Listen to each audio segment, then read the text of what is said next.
It's been a long week for Hurricane coach Butch Davis. His team suffered 2 losses in the space of 6 days. A week ago Thursday at Pittsburgh, a last-minute camper short-circuited a potential game-winning drive by the Hurricanes as they lose their second in a row. They hope to get it back on the rails as they had an opening week at Baylor, but not the first time Miami's faced a 2-game losing streak. Last year at West Virginia, a blocked punt in the final minute and a Hurricane touchdown turned their season around. It's the Canes in West Virginia today on Sports Channel.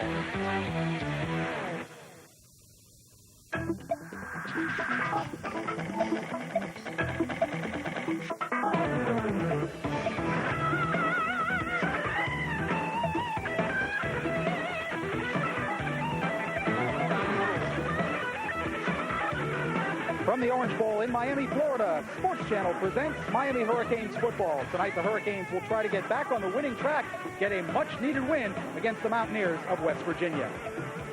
Hi, everybody. I'm Frank Fort. I'll tell you what's happening on the field. My partner, John Congemi, will tell you why. John, both teams come into this game 0-1 in the Big East Conference. They are both desperate for a victory. From the Hurricanes standpoint, they got to focus in on West Virginia's 2 main offensive weapons. Most of the passing game goes through Sean Foreman, number 16. Sean Foreman on the outside does a great job for West Virginia, creating space and separation for Mark Bolger to get the ball into him. 7 catches. He's averaging 7 catches in each of the ball games. 15.4 yards per catch. He does a great job on the outside, but Amos Zaraway in the backfield, he's averaging close to 150 yards on the ground. He makes it happen in the backfield. If the Hurricanes have success today, they'll have to shut down number 20, famous Amos Zaraway. And both Foreman and Zaraway account for approximately 2/3 of all of West Virginia's yardage from the line of scrimmage. So those are 2 keys. For the Hurricanes, John, for the first time in just about anybody's memory, they're going to be starting 2 true freshmen at wide receiver. Yeah, they start with number 87, Reggie Wayne. Got some valuable experience last weekend against Pittsburgh, but he's the guy that has the most experience of the 2. He's going to have to go out and create separation on the outside and make life a little bit easier for Ryan Clement. He has the talent to do that. You see his numbers right there. He does a good job of running routes, and he's going to need to do that against a tough and nasty secondary from West Virginia today. On the other side of the ball, you have Darrell Jones, number 1. He'll come out, and his first start as a collegiate athlete has to be excited in the Orange Bowl. He'll get a lot of balls thrown his way, too. Ryan is not hesitant to go to either one of these freshman wide receivers. They need to play like juniors and seniors today instead of true freshmen. And we also may see Santana Moss, who is another true freshman, as the 3rd wide receiver. Now, when you look at the quarterback matchup, it would seem to favor Miami. Ryan Clement, the senior, against Mark Bolger, the sophomore. But Miami's faced 2 guys the past 2 weeks very similar to Bolger in Ryan Keeley and Pete Gonzalez. I think they need to get after him. And those 2 quarterbacks have hurt the Miami defense severely. Look at Bolger. Really doesn't do anything spectacular, but he needs to just run the offense. If he tries to play over his head, he'll get in trouble against his defense. And Ryan Clement is desperately saying, hey, can I have an easy game out here today for the Hurricanes? If he plays well and that offensive line provides protection, he should have a big day. It's the Canes and West Virginia, both desperately seeking a victory. We'll have the opening kickoff from the Orange Bowl right after this on Sports Channel.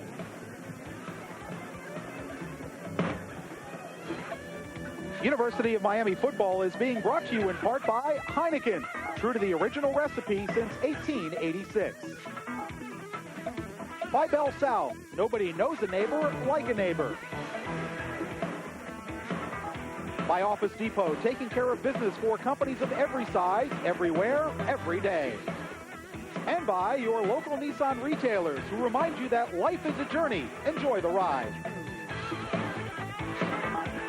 In Miami, Florida, it's Big East football. The Miami Hurricanes against the West Virginia Mountaineers. Miami comes in 1-2 with a 2-game losing streak. West Virginia with 2-1 record. They lost to Boston College in their last outing. A hot day at the Orange Bowl. Of course, no shock there. The wind's out of the southeast, 17 miles per hour. We have the natural surface here. Our forecast is for cloudy weather with a 20% chance of rain later in the day.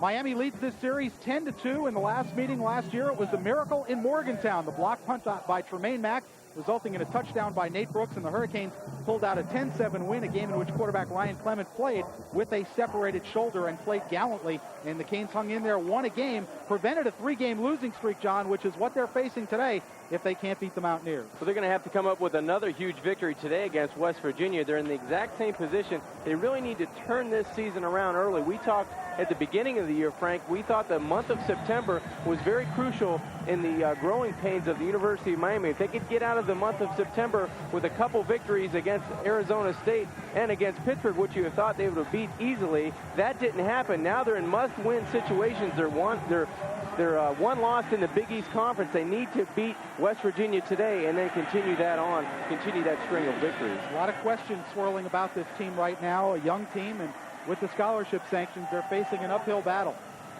West Virginia won the toss and deferred till the second half, so Miami will receive.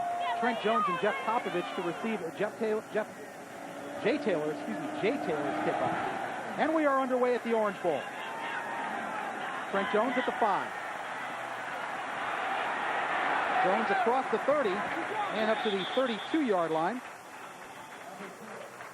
Ryan Williams, the backup linebacker, making the tackle on special teams. Here's your quarterback, Ryan Clement, coming off a subpar performance at Pittsburgh, John. Yeah, but it's not all on the shoulders of number 16. He did a good job of trying to make plays, but he can't make it happen all by himself. He needs that offensive line to really pick up their play and needs those young wide receivers, those freshman receivers outside to come up and play a little bit bigger than their age today.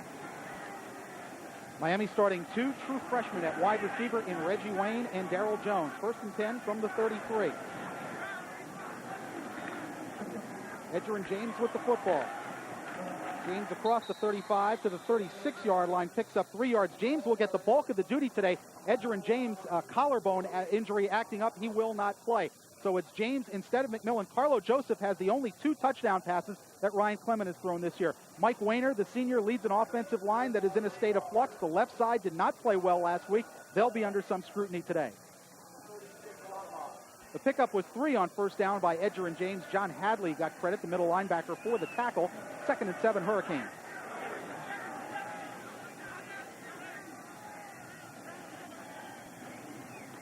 Clement on a rollout.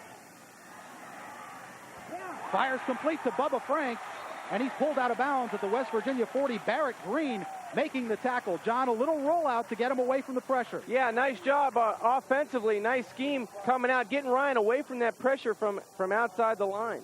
Look at the West Virginia defense. Henry Slay, their top returning player. On the linebackers, John Hadley, a Floridian, went to junior college and then wound up at West Virginia. And the backs, Nate Terry is out of Homestead High School, has 2 interceptions to lead that West Virginia secondary. The gain was 22 on the completion to Bubba Franks. 1st and 10 at the West Virginia, just outside the 42. Edgerrin James stood up by Hadley, drags the pile a couple of yards, pickup of 2 on first down. It's going to be a big test for this offensive line today, Frank. You see Edgerrin James coming back to the huddle, but it's going to be a big test up front against this big defensive line of West Virginia. Can they push people? Can they push those big bodies out of the way? You see Hadley up there, number 52 for West Virginia, James going forward, but that's going to be a critical test, not only running the football, but having enough time for Ryan Clement to set up and throw the football. And you already see number 64, Ty Wise, in at left guard, and not Robert Sampson. 2nd and 8 for the Canes. Opening possession of the game. Clement under some pressure. Now runs out of the pocket. Clement bounces off John Hadley back to the 35-yard line. They'll give him forward progress to almost the 32, but quite a collision. Yeah, that's why Ryan doesn't have a 2 in front of that 6. He has a 1. He's not supposed to be running north and south. He's supposed to stay in that pocket and try to deliver the football. You see him going back, trying to make something happen.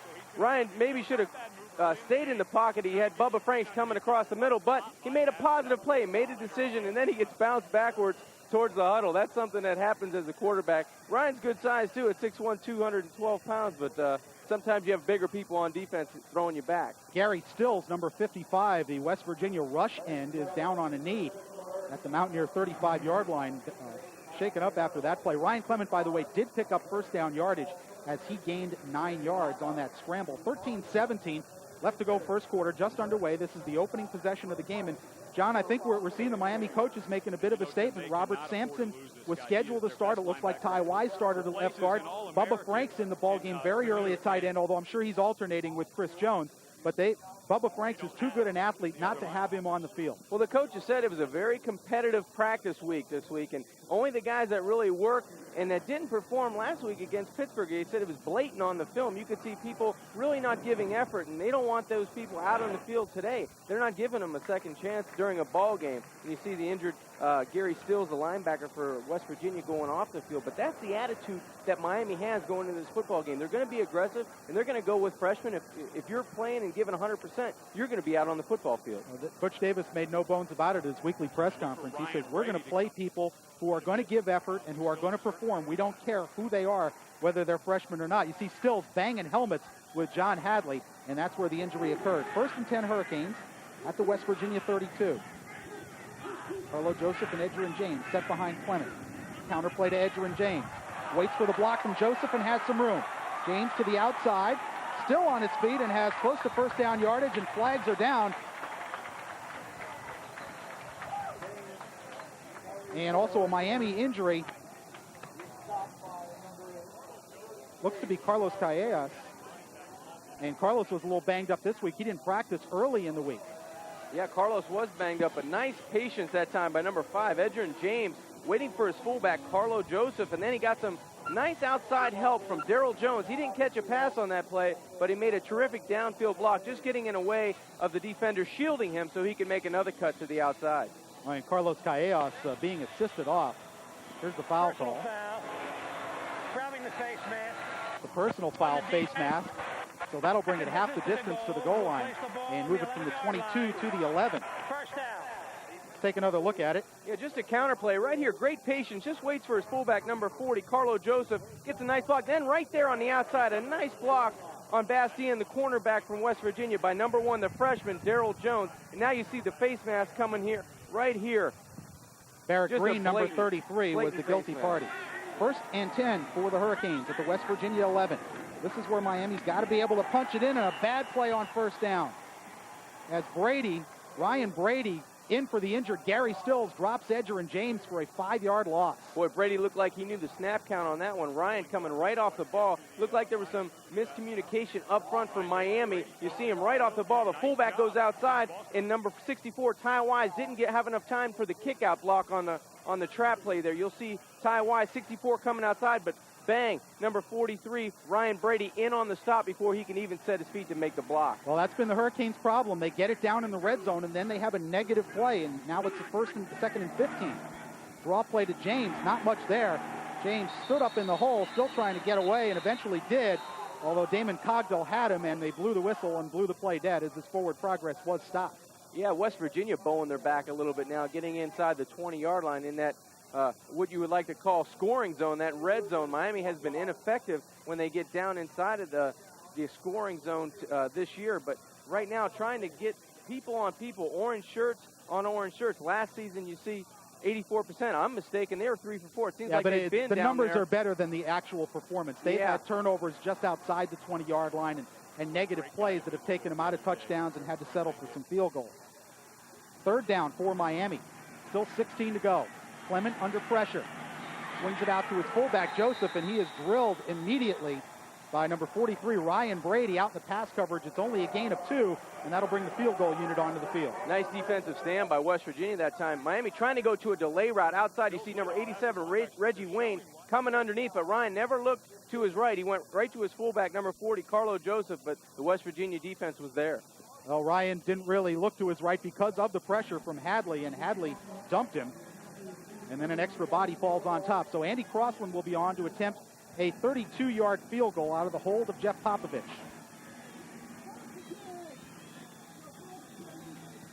Hold is good. Kick away from Crossland, and it is good. Andy Crossland with a 32-yard field goal, and with 10 minutes and 29 seconds remaining in the first quarter, it's Miami 3, West Virginia nothing. We'll be back at the Orange Bowl on Sports Channel after this. First quarter, Miami with the opening drive has converted a field goal from Andy Crossland 32 yards away, and they grab the 3-0 lead over the Mountaineers of West Virginia. Miami's scoring drive, well, it started back at their own 33-yard line and moved inside the West Virginia 15 before it stalled. 9 plays, 52 yards, consuming 4 minutes and 31 seconds. But again, John, Butch Davis would like to see touchdowns, not field goals. They had a 1st and 10 at the 11-yard line, and you look at the thermometer down on the field, it's going to be a hot one on the playing surface today. Yeah, you'd like to keep that West Virginia defense out on the football field. You see it's close to 100 degrees on the field. You'd like to keep them out there and wear them down. Use the heat use this humidity to your advantage if you're the University of Miami. George Gaitan will kick off. Nate Terry standing back deep.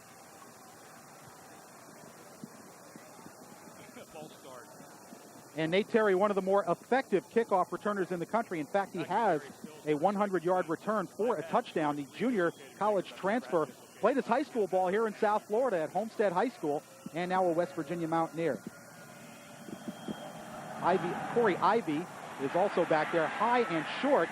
Miami hoping for a fair catch or a fumble. West Virginia just has to cover it at the 26-yard line.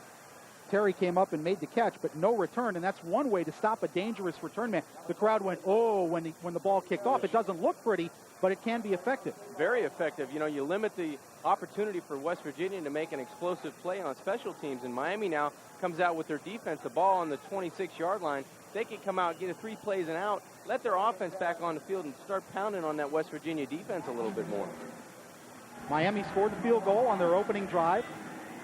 And a look at Mark Bulger, the sophomore quarterback. Amos Zeraway is his main running back, his main offensive weapon, and it's Zeraway who is the lone setback. The fullback, Leroy White, in motion. Bulger over the middle, complete to the tight end, Beck, Anthony Beck, up to the 32-yard line where Gene Ridgely makes the tackle. Just as Miami was very aggressive on offense, coming out with a couple waggles, did a good job with pressure defense.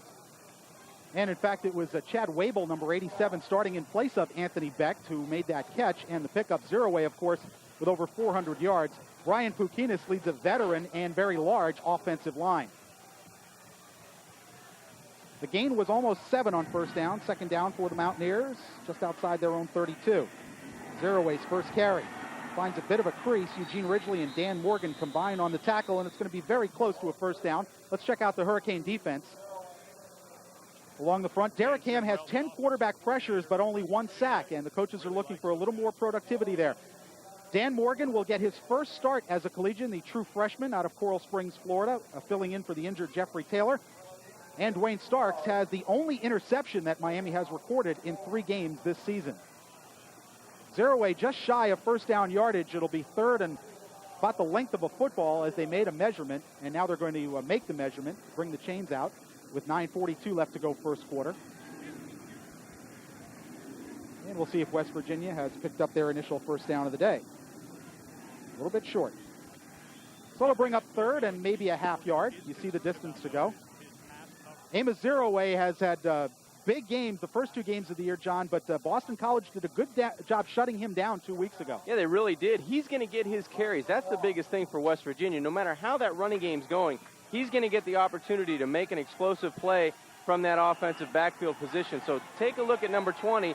If you're looking at this game, he's going to get opportunities, whether it's throwing the football to him, but primarily running the ball. He's going to have to make it happen for West Virginia. Third and short for the Mountaineers. Zeraway, the lone running back. Leroy White in motion. Bulger keeps it on the sneak. And it looks like he has first down yardage. By the way, injury update. Carlos Callejas, the Miami guard, was taken to the locker room with an injured toe. He is still being evaluated. Let's take a look at the quarterback sneak from Bulger and the push of the offensive front of West Virginia. Yeah, initially really nothing there, and then second effort, he really goes and slides behind his offensive right guard to get the first down. But West Virginia's big up front, Frank. They've got some 300-pounders and 295-pounders for Mark Bulger to hide behind on that quarterback sneak. First and 10 Mountaineers at their 37.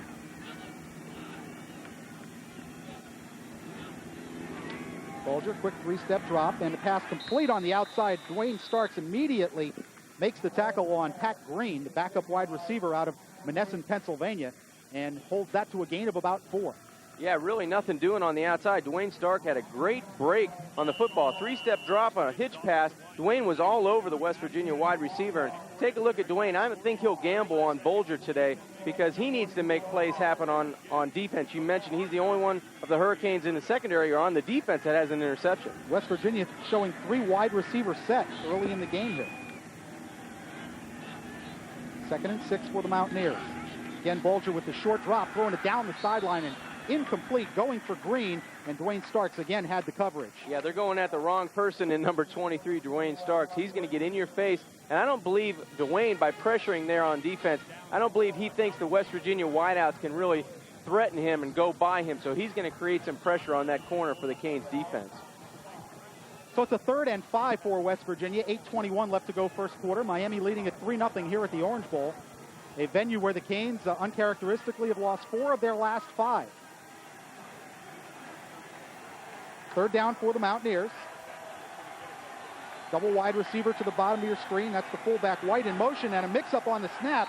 Bulger just has to fall on the football to prevent the turnover, and that'll bring up a 4th down. Yeah, nice break for Miami there. Confusion on the snap, mishandled the quarterback exchange with the center, and a nice opportunity for Miami to come out of there holding West Virginia to only 1 first down, and now that offense gets the football back. Brian Bauman will come in to punt for West Virginia, and Dwayne Starks will go back to the Miami 15-yard line to receive the kick. Bauman, 19 punts so far this year, a 42.5-yard average.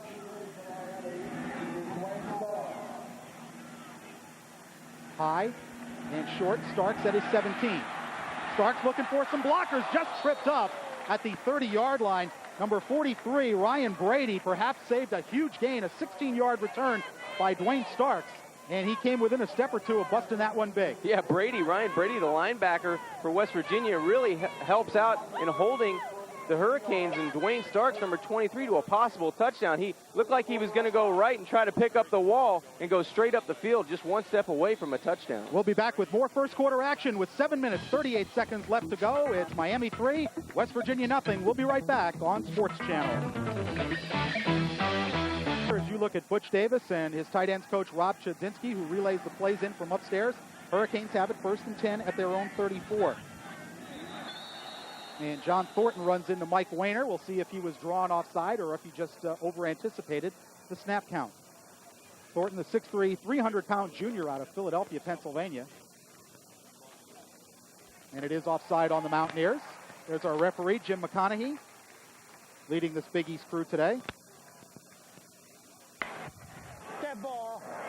Offside with contact. And there's your offside call. John, run-pass ratio, 6 runs to 2 passes on Miami's first possession. So I do think they're looking at trying to ball control against this West Virginia defense, which last year was very stingy against the run, but Boston College really ran it down their throats a couple weeks ago. 1st and 5 for the Hurricanes at their 39. Clement with play action. Good protection. Deep down the middle, just overthrew Santana Moss at the West Virginia 25-yard line. Gary Tompkins and Perlo Bastine had the coverage, and in fact, Tompkins thought he had an interception, and the ball sailed over his fingertips. Yeah, it sailed, and also he looked like he lost his footing back there. Tompkins looked like he was getting under that to make a chance at a leap for an interception. It just fell backwards. Luckily, Ryan Clement threw the ball out in front of Santana Moss. A nice play, though, trying on 1st and 5 after the penalty, trying to take it downfield for a big gain. You haven't seen many balls go over 30 or 40 yards with the Hurricanes this season, trying to get something started right away. You'll see Tompkins go back, goes up for the interception, and then just deflects it. 2nd down and 5 for the Hurricanes. And Miami now wants timeout. Andre King in the game at wide receiver, and a penalty flag is down back on the West Virginia 45-yard line. Came from the back judge or the field judge. Could be an illegal participation penalty. We have a dead ball. It is delay of game. They didn't get the timeout in time. So that'll cost Miami, and it'll be 2nd and 10 as they'll move it back to the 34. 5-yard penalty. John, it's pretty obvious as you look at Miami's wide receiver rotation. Omar Roll and Magic Benton are not in the game, have not been in the game, and in fact, we've seen 4 true freshmen play wide receiver for Miami so far in this first quarter. Well, Magic Benton might as well be Jamie German because he's not going to get into this football game, it seems like. And Omar Roll has not played in the mix yet, and he was the starter in the first 3 ball games. So you take a look at the philosophy of the offense and the mindset of this coaching staff. They're going to get people into this football game that want to be productive and that give 100% on every play, not taking any plays off. So the exchange of 5-yard penalties. And it's 2nd and 10 for the Hurricanes. And Eric Schnupp came out of his stance. And that'll cost Miami 5 more. I believe that is Eric Schnupp, who was filling in. Well, this is what happens, John, when you know, you're mixing and matching in the offensive line. Guys aren't being productive. Eric has not played a lot. And, you know, it's obvious that he's got inexperience. He's not quite there yet.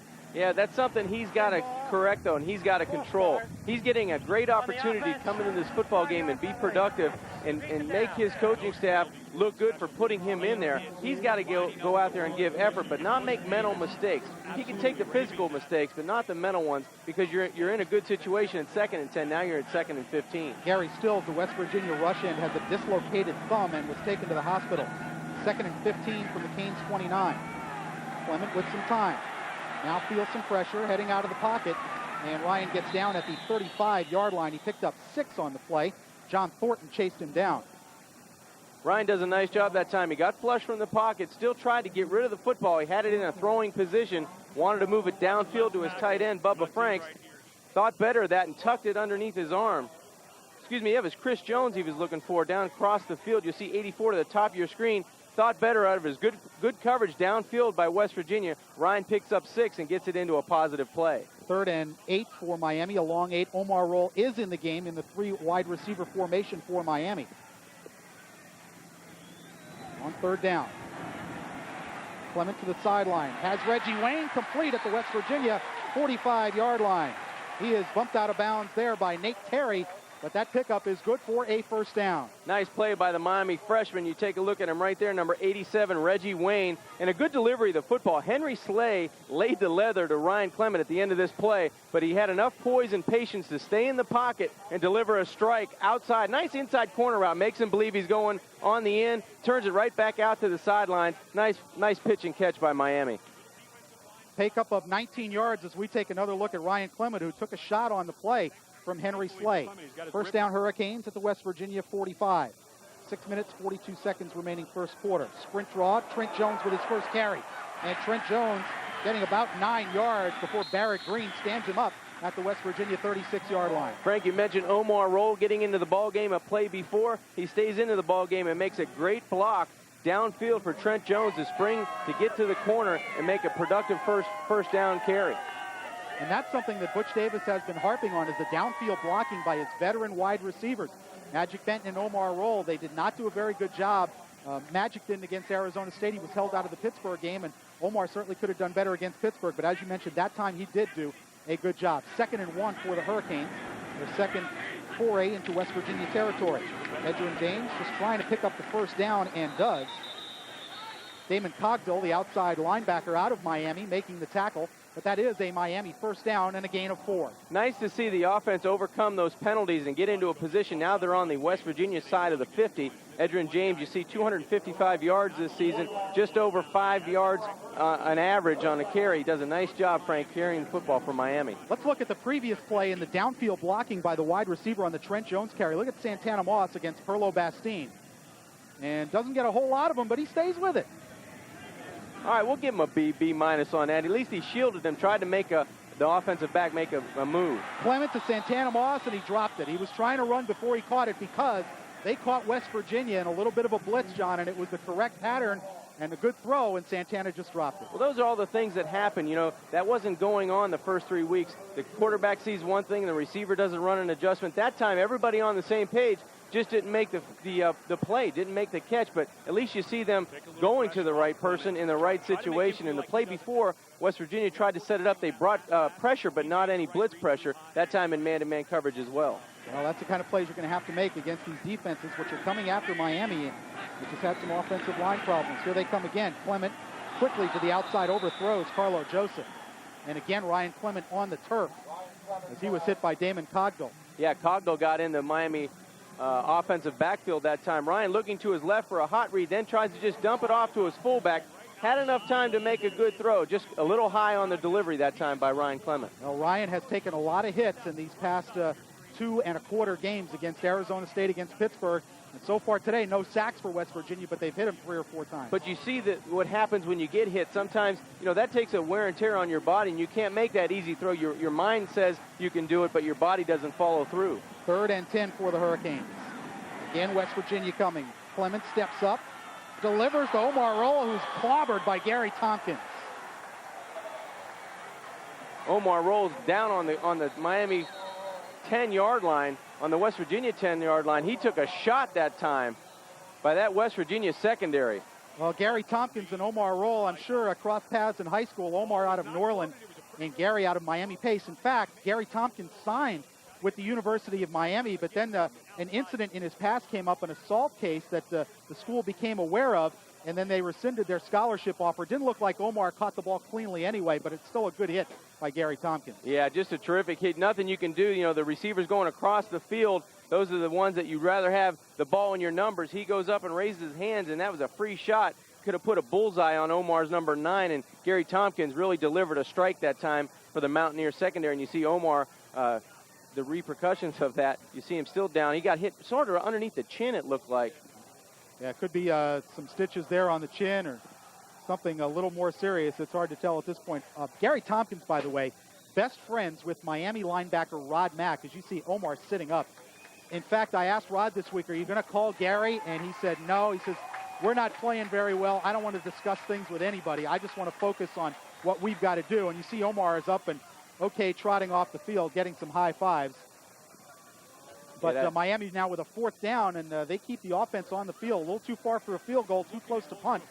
So they're going to go for it. Yeah, with that wind coming out of the east today, Frank, the ball on the 32-yard line. Miami needs a big 4th down play, 4th and 10, and they come out with Daniel Franks, it looks like, and Santana Moss to the wide side with Reggie Wayne to the near side. Well, you go back to that 1st down play when Moss was the hot receiver and couldn't hang on. Fake draw, Ryan with time. Going for the end zone, and Reggie Wayne, no, they say he juggled it out of bounds. I think he caught it, Frank. I think he pinned it on his leg going out of bounds. That was a deflection by the West Virginia defensive back. Wayne makes a terrific catch. They call it no good, but let's take another look at this. On the post pattern, you see him running on Nate Terry, number 28. The ball's deflected by Nate Terry right here with his left hand. Then it looks like he pins it on his leg. Let's see if he does, in fact. Yes, he does, Frank. It looks like a catch and a touchdown. That looks like a catch and a touchdown to me from the end zone. Now, in fairness to the official, he was shielded by Reggie Wayne's body and didn't see it pinning it against his leg. But it does go as an incompletion, and West Virginia will take over at their own 32-yard line. Well, I wish he had my spot. I saw it the first time. That was a great concentration play by number 87, the freshman Reggie Wayne. Tremendous play by Reggie. Zeroaway on the carry. Rod Mack had him, couldn't hold him, and then the cavalry arrives. Chad Pegues in there on the tackle, and a late flag comes in. The Miami defense held it to a gain of 1.5 yards, or maybe even a little less than that, but this could go against Miami. Face mask on Miami, and it looks like to be 15. Well, anytime you get a lot of orange jerseys flying to the ball and you have a back that's not real big, he's 5'10" and 200 pounds, and he's ducking and bobbing and weaving, you get a lot of arms going around the headgear and the shoulder pads. That time, a Miami defensive player comes up with a face mask call. There's Jim McConaughey, our referee. Personal foul, stopping the face mask on the defense, 15-yard penalty, automatic 1st down. Well, that'll move it up to the West Virginia 48-yard line. We'll take another look at it and see if we can pick up who the guilty party was. But back-to-back plays that really could have an impact on this game. The non-call on the apparent Reggie Wayne touchdown, and now a good defensive play. Looks like Rod Mack may have gotten his hand on the face mask there. Yeah, right away. He was the first man to the point of attack for Miami, number 51, Mack. So an automatic 1st down for the Mountaineers with 4:51 to go first quarter. Bulger quickly to Foreman, and he drops it. Well, that's one each way. That's right, Frank. And I don't know, early in this football game, I get the feeling that Miami's a little bit more excited about playing football. They need to be, because they need a victory today. But at least there's a little bit more energy on defense and offense of trying to push the ball downfield offensively. Defensively, a lot of people scrambling to the football. It looks like there's a little bit more energy on that sideline and in that defensive huddle today for the Hurricanes. 2nd and 10 for the Mountaineers. Miami leading at 3-0 on an Andy Crossland 32-yard field goal on their first possession. And Mark Bulger wants a timeout. Well, facing a 2nd and 10, he saw something he didn't like, or perhaps the wrong personnel group for West Virginia, as you see Don Nealon talking to his sophomore quarterback. There's 4 minutes, 46 seconds remaining here in the first quarter. It's Miami 3, West Virginia nothing. We'll return with Big East football on Sports Channel after this.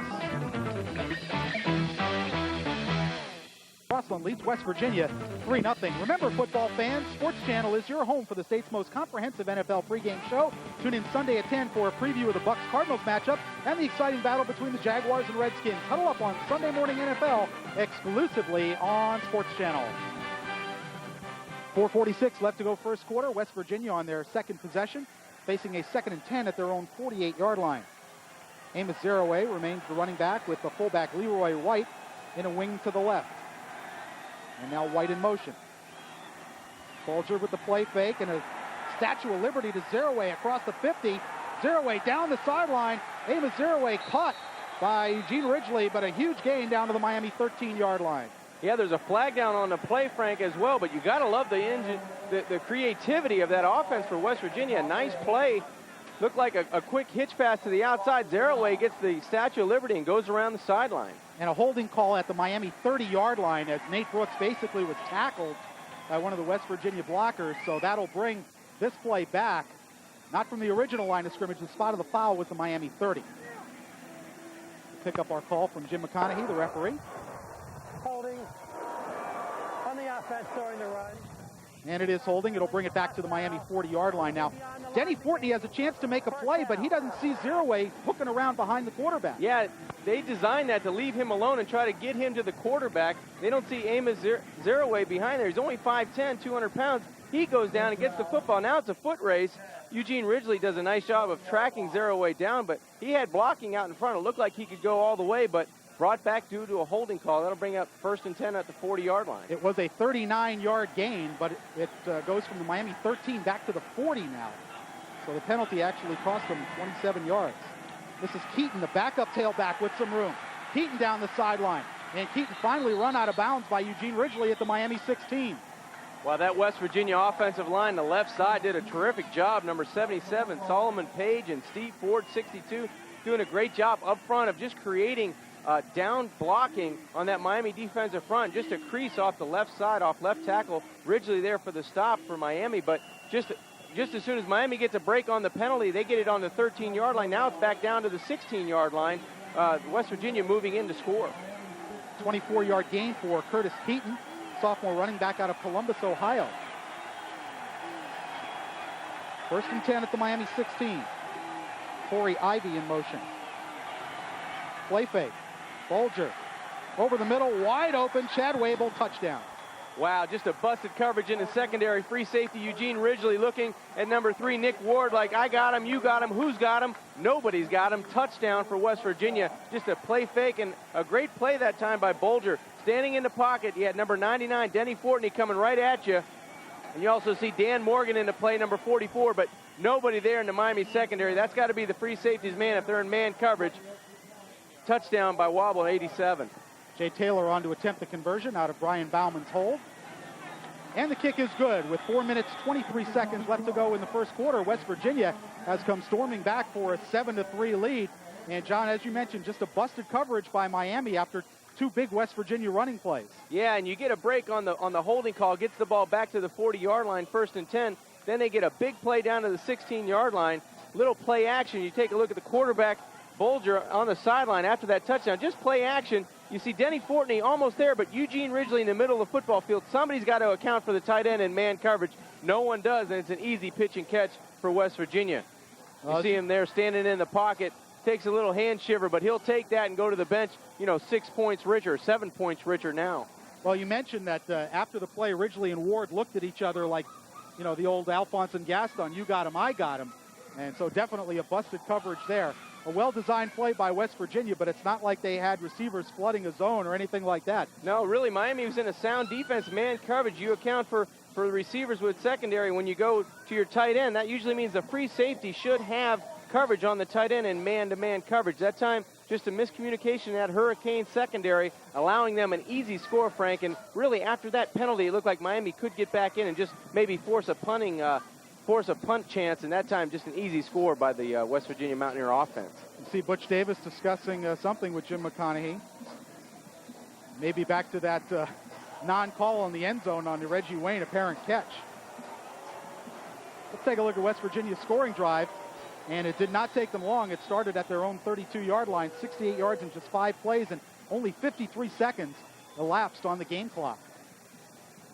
Yeah, you hate to see that. You'd rather see them take it 4 or 5 minutes and force that punt, but only 53 seconds on that scoring drive. Just big plays, one after another for that West Virginia offense. Now it's 7-3 West Virginia over the Miami Hurricanes.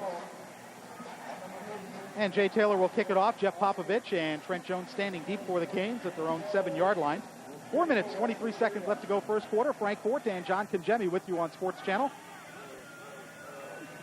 And Taylor does the same thing, kicks it high and short. Fair catch signaled and caught out of bounds by Dennis Scott. Now I wonder if they're going to throw the flag because that ball went out of bounds before he touched it. It seemed like from up here. I didn't have a great angle on it. Yeah, it looked like the ball would have went out of bounds had no Miami special team player caught the football. I think that's what they're going to call, or offside. And they're calling offside on West Virginia. There was no flag on the ball going out of bounds. It appeared that Dennis Scott touched it after it had crossed the sideline, and now somebody else throws a flag down where the ball went out of bounds. Well, two officials on the far side discussed it, and just as we spoke to you, dropped the flag. Yeah, interesting to see what this call is going to be. That was clearly 10 seconds after the play. I think they're discussing that, Frank, where the ball traveled out of bounds. Let's see what the official has to say. Well, it went out at the 33, so the kicking it out of bounds would result in Miami having the ball at the 35, so it's only a two-yard difference. Right. And now Jim McConaughey calls over his side judge. And they'll explain their options to Miami. If you're Miami, do you make them kick it again? Or you just take it on the 35? I think I take the field position and go. Got my offense on the field. They've been successful moving the football in West Virginia. Let's get good field position and go. Now Ryan Clement discussing things with the officials. So let's take the ball on the 35 and let's get going. And here's Jim McConaughey to sort it out for us, hopefully. We have 2 fouls on the play. Offside on the kicking team. Kick out of bounds on the kicking team. Receiving team will take the ball. First down at the 35-yard line. We knew that, didn't we, Frank? That's what we said all along. Miami will take it on the 35. Really only a 2-yard difference from where the ball went out of bounds. Ryan Clement, 3 out of 8 so far for 43 yards. Does have a drop by Santana Moss. So Miami looking to come back after the West Virginia score. And off to Edgerrin James. James grinds out 5 on first down. Jason Williams, the backup middle linebacker, number 44, had the first hit. Damon Cogdill finished off Edgerrin James, but a pickup of 5 on first down. Yeah, nice line surge that time by the Canes offensive front, doing a good job getting off the football on first down.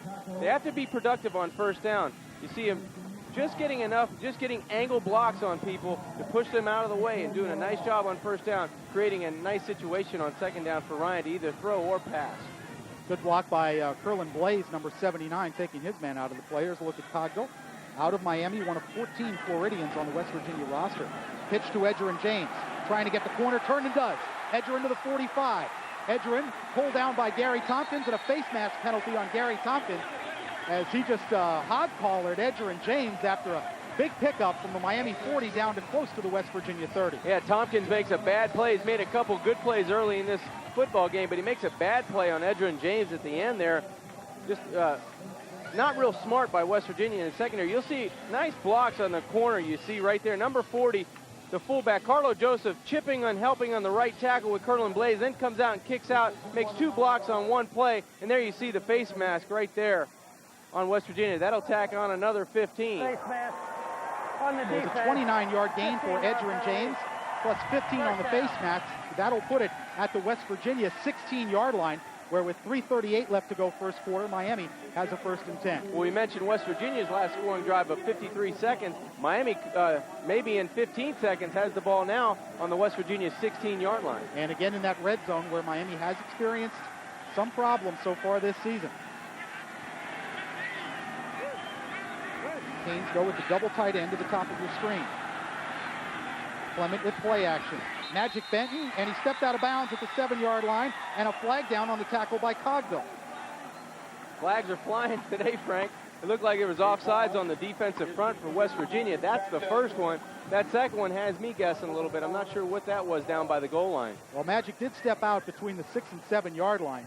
But so far, we're still 3:31 to go in the first quarter. This official has his hands full. There's flags on both sides of the original line of scrimmage and a flag down by the Miami goal line. Yeah, and Butch not real happy on the sideline either. 2 fouls on the play. offside on the defense. That'll be declined. We have a late hit, personal foul, out of bounds on the defense. Half the distance to the goal. Ball will be on the 1 yard line. Well, Butch is signaling First touchdown, down. but what he doesn't realize is that Magic stepped out on the 6 and 7 yard line. That happened before the late hit, although it's still, the foul still counts. Well, Magic makes a reappearing act into this football game, does a nice job. Just a quick out, really a free play. That's where he steps out. Right there, but that makes a nice play. You see the defender just give up on the play. He would not have scored. It would have been out of bounds. And then the late hit occurred after that. The whistles apparently had already blown, and Cogdell hit Benton anyway. So that moves it half the distance inside the 4 yard line. See if the Canes can make a nice line surge here and bust one in for a score. Well, they need to avoid negative plays. They've had a lot of those on first down in this situation. James, wide, touchdown, Edger and James. Yeah, forget the line surge. I'll use my speed and go outside. A little fake inside.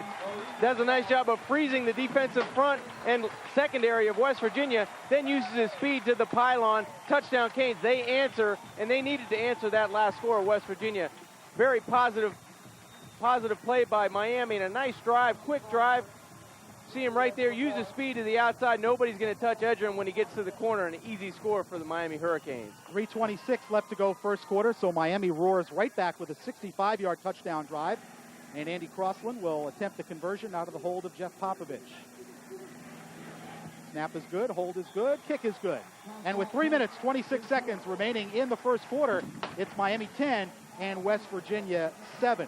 John, that's important for the Hurricanes to come back and answer West Virginia right away, and they did it in fine fashion. Yeah, they really did. They showed their true colors coming down, using the aid of a big play and also a penalty to get inside of that red zone. Then they punch it in. You see right off the ball, Edgerrin wants to take that inside and follow his blocking of number 64, Ty Wise. Decides it's better to use his speed. He's got leverage. He's got outside speed to do that, to get to the corner. See, just a little chip block that time by 40 Carlo Joseph. Then it's all speed and all James to the corner of the end zone. And again, Curlin Blaze just collapsed his side of the defensive front for West Virginia. Blaze, number 79, the right tackle, clearing the path for Edger and James and the touchdown. Well, Miami had the past 2 games only 1 offensive touchdown from scrimmage. They did not score an offensive touchdown against Arizona State. Really scored 1 offensive touchdown against Pittsburgh. The other came on the fake field goal. So I'm sure the offensive coaches, Larry Coker, the offensive coordinator up in the press box, happy to see the Miami offense get it into the end zone. They have been struggling. The broadcast rights to today's telecast have been granted to Sports Channel Florida by ESPN Regional solely for the entertainment of our audience. Any reproduction, transmission, or other use of this program without the express written consent of ESPN Regional or Sports Channel Florida is prohibited. Frank Forte and John Pingemi with you on Sports Channel. And we want to send out our best wishes to our normal or our regular director in the truck, Mike Rubin, who is laid up with a sprained back, I believe it is. And so we wish Mike well, and hopefully we'll see him back next week at Florida State. But for today, Mike's going to take the day off. Yeah, put your feet up, Mike, and relax. And we have the ever-capable Jeff Brenner in the truck, filling in. George Gaitan will kick it off. And again, Nate Terry standing back deep along with Curtis Keaton. 10-7, Miami. An Andy Crossland field goal opened the scoring. Mark Bulger to Chad Wabel for 16 yards for the West Virginia touchdown. And Edger and James has just scored on a 3-yard run. Here's the kick from Gaitan. This time he drills it deep, and Terry watches it sail out of bounds. So West Virginia will take it at the 35-yard line. Well, just as Miami had instant field position on their last scoring drive, West Virginia do that kick going out of bounds. You see right there saying it's my fault, and no one knows that better than Butch Davis right now. Let's take a look at Miami's scoring drive, and like West Virginia's, it took less than a minute. The Hurricanes going 65 yards in 4 plays, capped off by the Edger and James touchdown run. West Virginia will start at their 35 after the kickoff out of bounds. I know they want to keep it away from Nate Terry, and Gaitan trying to put it in the corner, just pulled the ball a little too much in golf terms. That's right. Take a look out of bounds. Take a look at that huddle at linebacker. You see number 43, James Sutton, in the ball game. Also, you see number 98, Matt Sweeney. So Miami really getting people, fresh people into the ball game. It's a hot day, even though it's a little overcast and cloudy. It's pretty hot on that playing field. Also, Robert Hall, number 85, he's in the ball game. So Miami really shuttling in on defense, getting a lot of fresh people, a lot of fresh bodies into play against this West Virginia offense. And also Delvin Brown, the true freshman out of Carroll City, in at free safety. First down for the Mountaineers. Zerouay, the running back. Counter play to Zerouay. Cuts through a hole, runs over Dwayne Starks, and then Starks and Rod Mack combine on the tackle. But quite a collision between Dwayne Starks and Amos Zerouay. As you mentioned, Amos not real big, about 5'10", but I saw him at the walkthrough yesterday, John. He is put together. Yeah, he is. He's really built. You take a look at 62, Steve Ford on the outside doing a nice job blocking that time on number 99, Denny Fortney. And then you see the collision. Zerouay is put together. He's only 5'10", but he can bring a pack. You see right there, bang! And the defensive back, Dwayne Starks, goes backwards. He delivered. He got a little bit lower than Dwayne Starks that time. That was the key. They list Dwayne at 175, and that might be charitable. He's willing to hit them. On second down, Bulger on the rollout. Foreman complete in the Miami 48, tackled right there by Nick Ward and Dennis Scott. But that is a West Virginia first down, a pickup of 11. Well, earlier in the ball game, you saw Ryan Clement try to get away, get outside of the pocket for a little bit, buy a little bit more time. That time, West Virginia does a nice job of getting outside the pocket. Sean Foreman runs a nice route. Looks like he's going to run a go route. Then he throttles it down and just runs a comeback to the outside. Nice delivery of the football that time by Mark Bulger on the outside. You see Nick Ward on the coverage for the Canes, but not until a first down for the Mountaineers. 2:24 left to go first quarter. Miami leading 10-7. First down, West Virginia, inside Miami territory. Bulger's pass to Foreman on the screen. Dennis Scott read it well, and then James Sutton will help out. Foreman does get a yard or two out of it, although Scott read the play well and broke it down. That play was very successful 2 years ago down in the Orange Bowl. Saunders, the wideout for West Virginia, ran that play to perfection against the Canes. This time the Canes up to it. Minimal gain, maybe 2 yards, if that, Frank. Miami offensive touchdown, by the way, their first offensive score against West Virginia since 10:59 of the third quarter in the 1995 game. That marks a 97-minute and 33-second span. Their only touchdown last year, of course, coming on the block punt in the 10-7 Miami win. That is the score now, 1:40 left to go first quarter here at the Orange Bowl. Bulger on the delay to Zerouay, and he's dropped in the backfield. Dan Morgan, the true freshman linebacker out of Taravella High School, Coral Springs, Florida, making the play, a loss of 2. Yeah, you talk about freshmen on the offense, outside receivers. There's a guy on defense, number 44, Dan Morgan, at the top of the screen, coming right down, untouched. And you see there, 99, good pressure by Denny Fortney, but a nice play by the freshman Morgan at the will linebacker position, coming right down. He's the right man in the right spot that time for the Hurricane defense. Morgan comes out as Miami goes with their nickel defense on 3rd and 11. Shotgun formation for West Virginia, 3 wide receivers in the formation. Dennis Scott on the safety blitz, pass broken up by Eugene Ridgely. It was intended for Corey Ivy, so Miami coming on a little blitz there, safety blitz with Dennis Scott. Well, you can feel the excitement today for the Hurricanes, trying to do a little bit more on offense and on defense, trying to be a little bit more aggressive, a little bit more assertive out there on the football field. It looked like they've been a little passive and just trying to go by on pure ability. Well, let's try to create some pressure on defense, make some big plays on offense. They're doing it today on both sides of the football. It was a fake punt, but the snap is bobbled, and the ball loose, still loose. It looked like it was thrown forward by West Virginia. Dan Morgan has a penalty flag down. That should be an illegal forward pass. Yeah, definitely a penalty coming in. West Virginia tried to advance the football. You really can't do that. A fake punt was there. Looked like Valdez, number 34 for Miami, picking up the loose ball. The snap came to the up back, but it was high off his shoulder. It didn't look like he was ready for the ball. You know, it didn't look like he was running the fake. It looked like he was looking for the ball to go by him. He really had no intention of catching it. Maybe the ball was snapped early, but fortunately for Miami, they get a big break and get the ball on the 45-yard line. Now, I'm wondering if they're going to credit Wilbur Valdez with an interception because the ball was thrown. I don't know if they say the man was down or not, but Wilbur picked it off in the air, and a penalty flag came down, so Miami has the ball at West Virginia's 45. West Virginia going for a little fake punt. It does not work. And with 48 seconds left to go in the first, Miami has the ball in Mountaineer territory. Clement will throw it on first down with time. Has a wide open Mondrell Fulcher and missed him. I think you got to put that one on Ryan Clement. Yeah, no one knows that better than number 16. Fulcher ran a terrific route, goes down the field, fakes to the corner. The defensive secondary takes the bait, and Mondrell cuts it back inside. Ryan had him all alone, just needed to put it on him. Even a little bit more air on that pass. Take a look at the top of your screen. 18, you'll see 11 go outside, and just a perfect pass. It didn't really have to be perfect, just anywhere close, and it's a touchdown for the Canes. That definitely was 6 points. But Ryan could not deliver, and Ryan, who struggled last week against Pittsburgh, made a bad throw there. Now it's 2nd and 10, Clement checking off. Blitz is on, and Chris Jones can't hang on. Coverage by Barrett Green.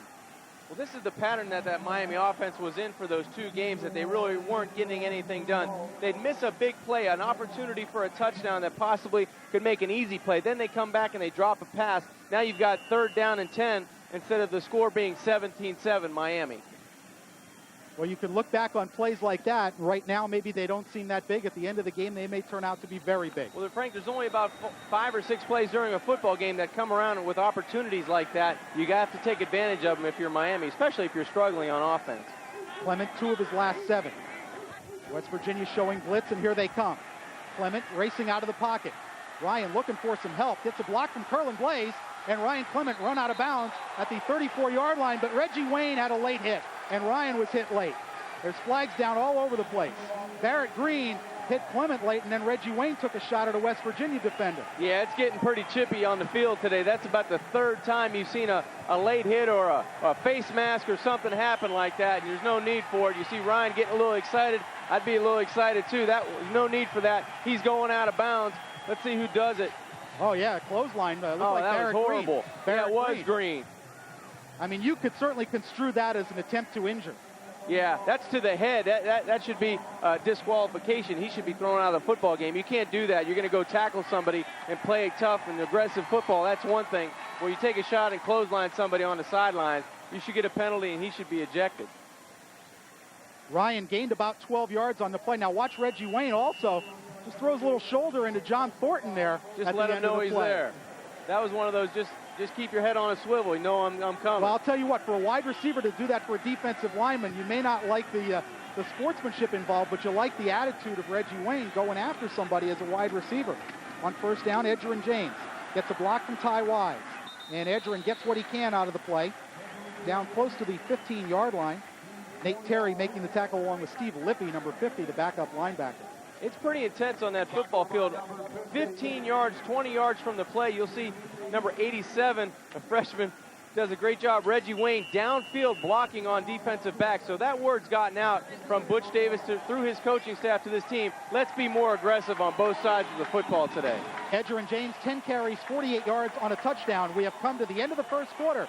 Here at the Orange Bowl on Sports Channel, it's the Hurricanes 10, West Virginia 7. We'll be right back after this.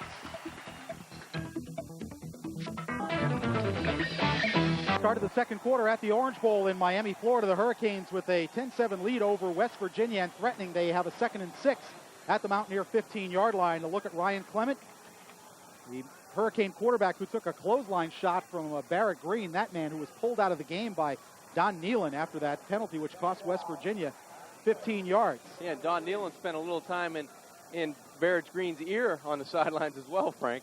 Green out of West Palm Beach. And there is Don Nealon, giving it to Barrett Green. Pretty good. Important point in the ball game here for the Hurricanes. And again, looked like Eric Schnupp raised up out of his stance. Yeah, that's the 2nd time if they get number 55. That's the 2nd time in at right guard that he's been a little jittery coming out of his stance early.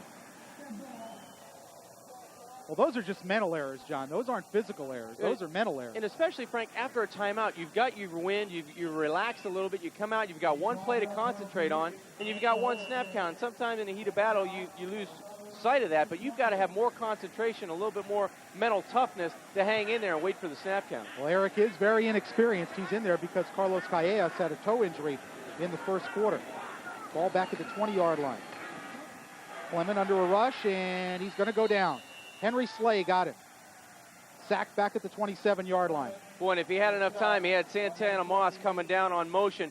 wide open in the middle of the field. Just didn't have enough time to even step into a throw. Nice pressure that time by the Henry Slay. You see him, the 21st consecutive start. That's the most on the team for the Mountaineers, but he leads that team up front. He's the senior with pressure from that defensive front.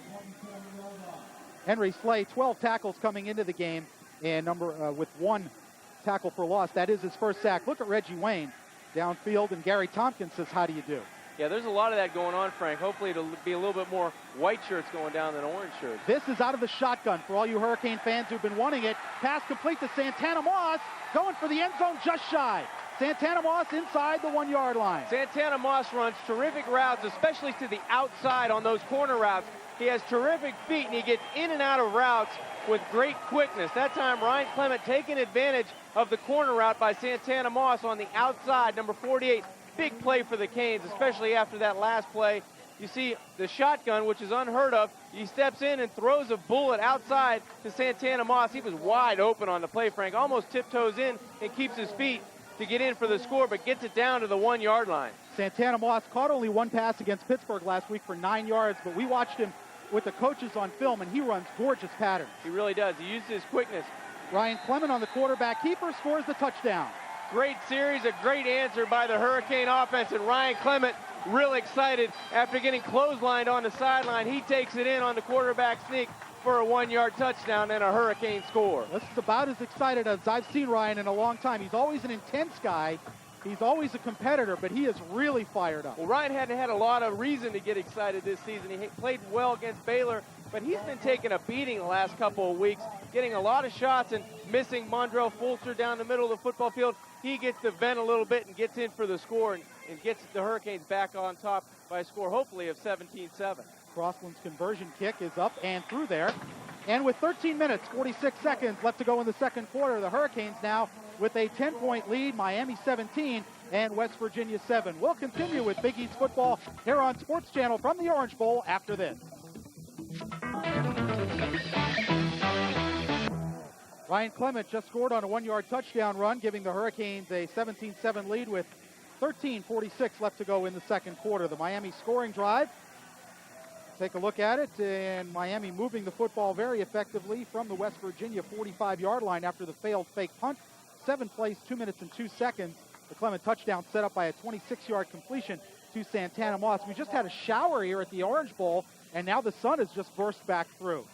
So a shower that lasted all of about 90 seconds, and George Gaitan will kick it off. Curtis Keaton back to receive it along with Nate Terry.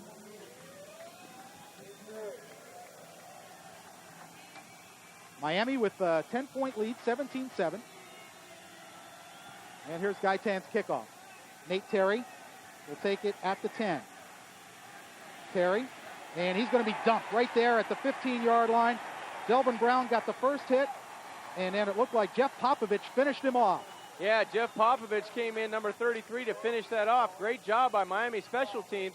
Last time they kicked the ball out of bounds, West Virginia instant field position at the 35. Now they get it at the 16-yard line. Well, let's see if the Miami defense can come up big here. West Virginia's offense so far, 89 yards, but you see 60 penalty yards. Not all of those are on offensive penalties. Yeah, that West Virginia offense has been aided a little bit by Miami penalties, but it's gone both ways. West Virginia now has to drive a little bit farther than they've been accustomed to. Let's see if Amos Zaraway gets into this ball game. Up to this point, he's only had 5 carries for 28 yards. Triple wide receiver set for West Virginia on first down.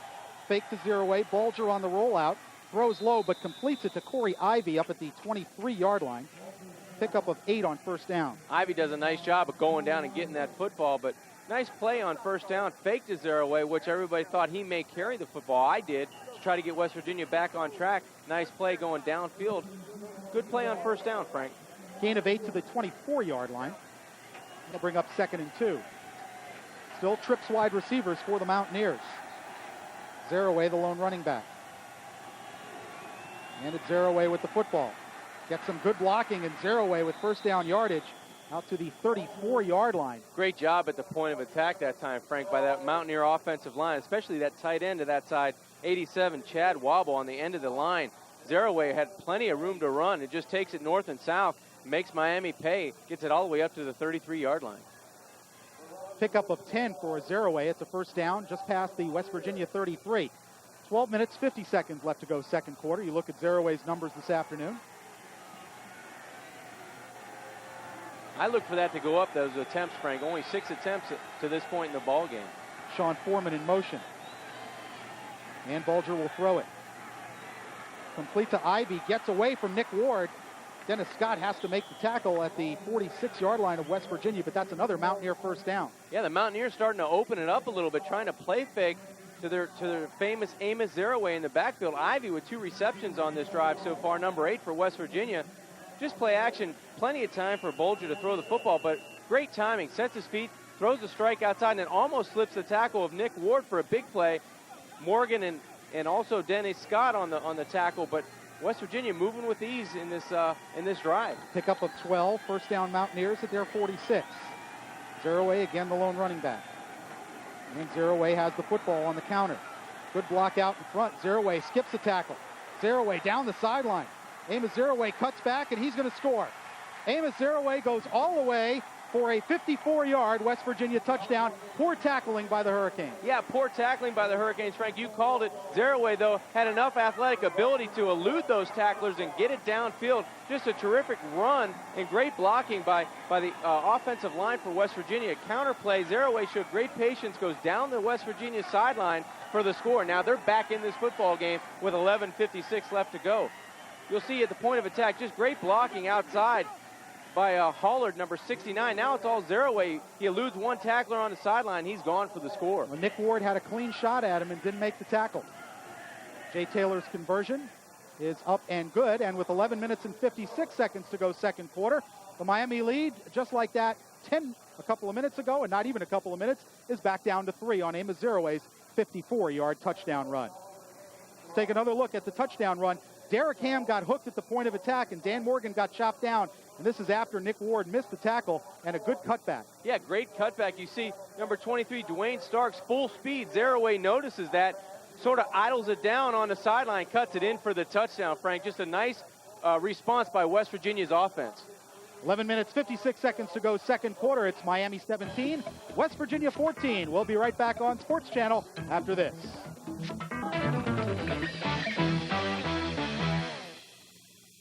See the score and time remaining second quarter here at the Orange Bowl. Hurricanes lead it by 3. Nobody covers the NFL like Sports Channel. Tune in to Sunday Morning NFL every Sunday at 10 a.m. The state's most comprehensive pregame show takes a look at Florida's NFL matchups. It's all right here on Sports Channel. A rather easy scoring drive by West Virginia. Took them only 4 plays, and they went 84 yards in just those 4 plays, capped off by the Amos Zeraway 54-yard touchdown run. And John, the defensive coaches for Miami can't be very happy. Poor tackling on 2 of those 4 plays. Yeah, you're right, Frank. And by looking at that scoring drive, that was a marathon scoring drive, 1 minute and 50 seconds. We've had a couple at 52 and 55 seconds. That goes on 1 minute and 50 seconds. So West Virginia answers right away, and Miami has to do a better job of tackling. They were a little bit more aggressive at the start of this ball game. Now they're a little bit getting back to a little bit more of arm tackling, a little bit, looks like a little tired on defense. Here's the kickoff from Taylor. Trent Jones drifting back to his 1. Jones gets away from one man. Jones across the 20 and out to the 24-yard line. And that's where Miami will start first and 10. Haven't seen Trent Jones in that offensive backfield. Saw him a little bit today, but in the previous ball games, it looks like Edrin James getting the bulk of work back there, but you've seen him on special teams. Kickoff returns 5 for a 24-yard average, doing a nice job trying to advance the football and give Miami instant field position for that offense to work out of. First and 10 Hurricanes at the 24-yard line. Nick Williams in at fullback for the Canes, along with James Jackson seeing his first action tailback. Jackson with the football behind a Williams block. Jackson up to the 30-yard line. Gary Tompkins making the tackle, but a nice pickup on first down, 6 yards. Well, right away, you mentioned number 30, Nick Williams, in the ball game, along with number 21, James Jackson. Doesn't waste any time delivering a block at 269 pounds. Does a nice job of making some room for James Jackson to slide through. Nice pickup on first down. Miami's been productive on first down when they've run the football effectively on the perimeter, off tackle and trying to get outside, using their speed to get to the corner. 11:15 left to go second quarter. 2nd and 4 for the Canes. Williams and Jackson remain the running backs. Here comes some pressure, Frank. Man coverage. Clement double pumps, finds Reggie Wayne. And Wayne gets up to the 46-yard line before Tompkins and Terry make the tackle, but that's a first down for the Hurricanes, a gain of 16. Nice adjustment by Ryan Clement, and great job outside by a freshman receiver. Pressure defense converted into a quick slant. Ryan pumps it once, gives him time to go past the linebacker, Cogdill, number 1. Nice patience by Clement, and nice concentration by 87, Reggie Wayne. Had enough patience to keep going on his route, had confidence that the quarterback would get him the football, and he did. 10:49 left to go second quarter. First down Miami at their 46. And Ryan Clement wants a timeout. Carlos Calles, by the way, is back in the football game at right guard for Miami. He went out early with a toe injury. But Carlos is back in there, and that's good for Miami. 10:41 left to go second quarter. John's been kind of a direct opposite of last year's game, a 10-7 defensive struggle up at Morgantown. This game's been wide open. There's a look at Carlos Calles, the senior out of Miami High School, who is back in the ball game. By the way, the 4 touchdown drives today, 2 for each team. West Virginia, a 53-second drive and a minute 50 drive. Miami, a 57-second drive and a 2:02 drive. Yeah, they're doing it with quickness today on both sides of the football. I'm not sure what Ryan saw to make him call timeout. It looked like he had 5 or 6 seconds left to go on that 25-second clock, but right now he's on the sidelines. You see Hadley discussing some defensive strategy over on the West Virginia sidelines. Both teams playing with a lot of energy. They were going up and down the field with quickness. You see Ryan doing a nice job getting his freshman wide receiver, showing confidence in that audible on the last play. Did a nice job delivering the football on the quick slant to Reggie Wayne. Look for more of that as West Virginia gets closer to the goal line. They like to put some pressure on opposing offenses. Look for Ryan to look outside again. Hopefully he gets back outside to Santana Moss. Does a good job one-on-one. If he's in the ball game, look out. He can make you miss. Along the Miami offensive line, Robert Sampson has moved from left guard to left tackle. Ty Wise is the left guard, Mike Weiner the center, Carlos Calles the right guard, and Freeman Brown right now giving Curlin Blaze a rest at right tackle. Remember 2 years ago, Frank, they had to do a little bit of this on this offensive line. A lot of guys, after Casey Jones had that knee injury, a lot of guys got some playing time at different positions. Now you have Richard Mercier out for the season, so a lot of those guys on the offensive line, even though they're penciled in as a backup center or a backup guard or tackle, they may move around, and this is very valuable for that offensive line to gain some experience at different positions. You saw number 55, Eric Schnupp, in the ball game earlier at right guard, so a lot of guys in there getting valuable experience. Schnupp was guilty of 2 false starts, so now Ty Wise, who is a converted center, is in there at left guard. Ty can play center or guard. Versatile kid. He had a knee injury in training camp and, in fact, missed some of the early games. But he's back with a brace on, and hopefully he'll be healthy. That's one area where Miami really can't afford any more injuries with Richard Mercier gone for the season. They were a little thin there to start with. Yeah, I'm not sure how many pass catches tight ends have got today in the Miami offense, but at least they're looking at him, Frank. The last couple of weeks, really non-existent. At least they're getting him in the offense and trying to get him some plays at tight end. Yeah, Bubba Franks had 1 catch early, and then Mondrell Fulcher was wide open. Ryan missed him for what would have been a touchdown. First and 10, Canes at the 46. Darrell Jones in motion. Clement with the first down throw. Off the hands of Fulcher and almost caught by Magic Benton. And again, Ryan Clement hit the turf. Yeah, he's taken a beating back there in the last couple of weeks. Today he's gotten some shots, but only after delivering the football. He stands tall in the pocket, tried to get the ball to his tight end there, but take a look right here. He stays in the pocket. A lot of pressure in his face. Sometimes it's tough to see. If you have to have, as a quarterback, you have to have alleys to throw through. You really don't throw over people as much as you throw through lanes. That time, a lot of people in his face. Triple wide receiver for the Hurricanes, and Trent Jones is the lone running back. On 2nd and 10, blitz coming. Ryan gets it outside to Omar Roll. Roll stutter steps his way to the West Virginia 43-yard line and has a Miami first down. And again, Ryan picking himself off the turf on a 3-step drop. That play was made by number 1, Darrell Jones. He was the outside receiver, almost a little pick play. He comes in on the quick slant, and you see Omar Roll going outside on a diagonal route to the flat. Does a nice job getting leverage outside that West Virginia secondary. Gives him the first down. Boo Sensabaugh, number 19, pushed him out, but it is a Hurricane first down. Nick Williams and James Jackson now form the running back tandem behind Ryan Clement as the Canes have a first down at the Mountaineer 43. 10:32 left to go second quarter. Jackson looking to get wide. Jackson to the 40, and to just inside the 40 is Sensabaugh, tripped him up, a pickup of almost 4.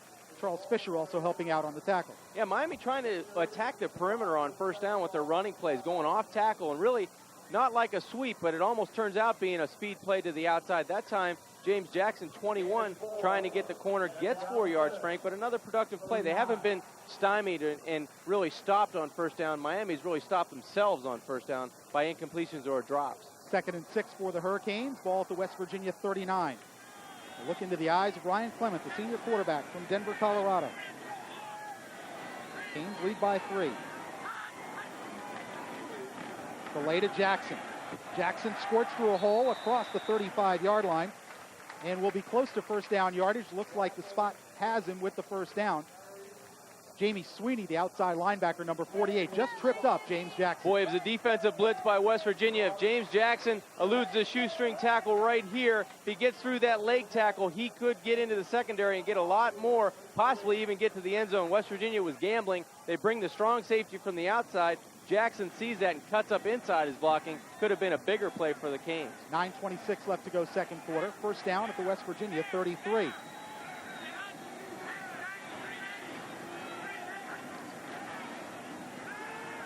Clement under pressure, lost it out too far for Nick Williams.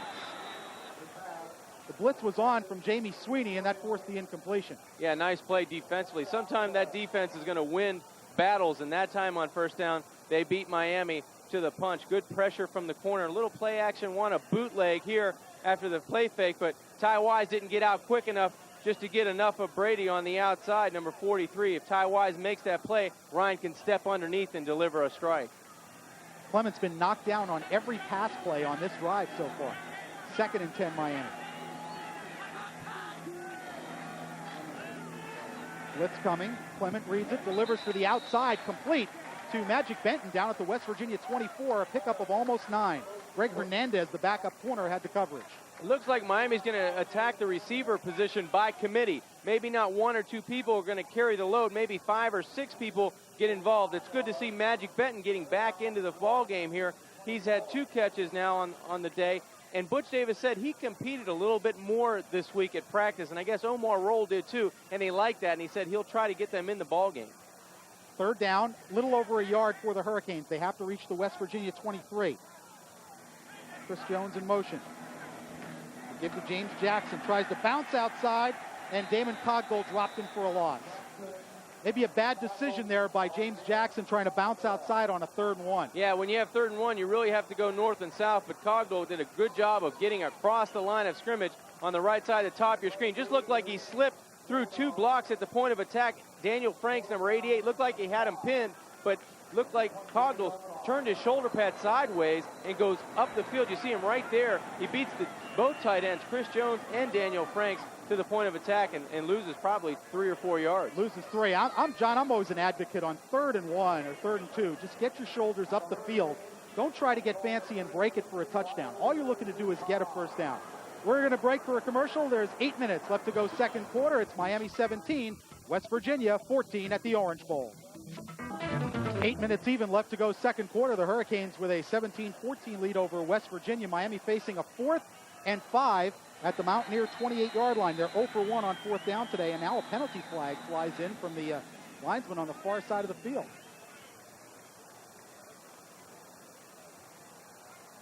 Are they saying someone was set on the offensive line and then came out? Yep, false start. That's a bad mental mistake again.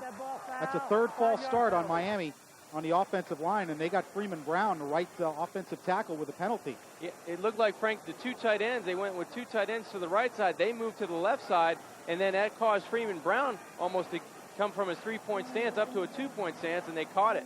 So Butch Davis will send the field goal team out on the field, and Andy Crossland will attempt what's going to be a field goal from just about 51 yards.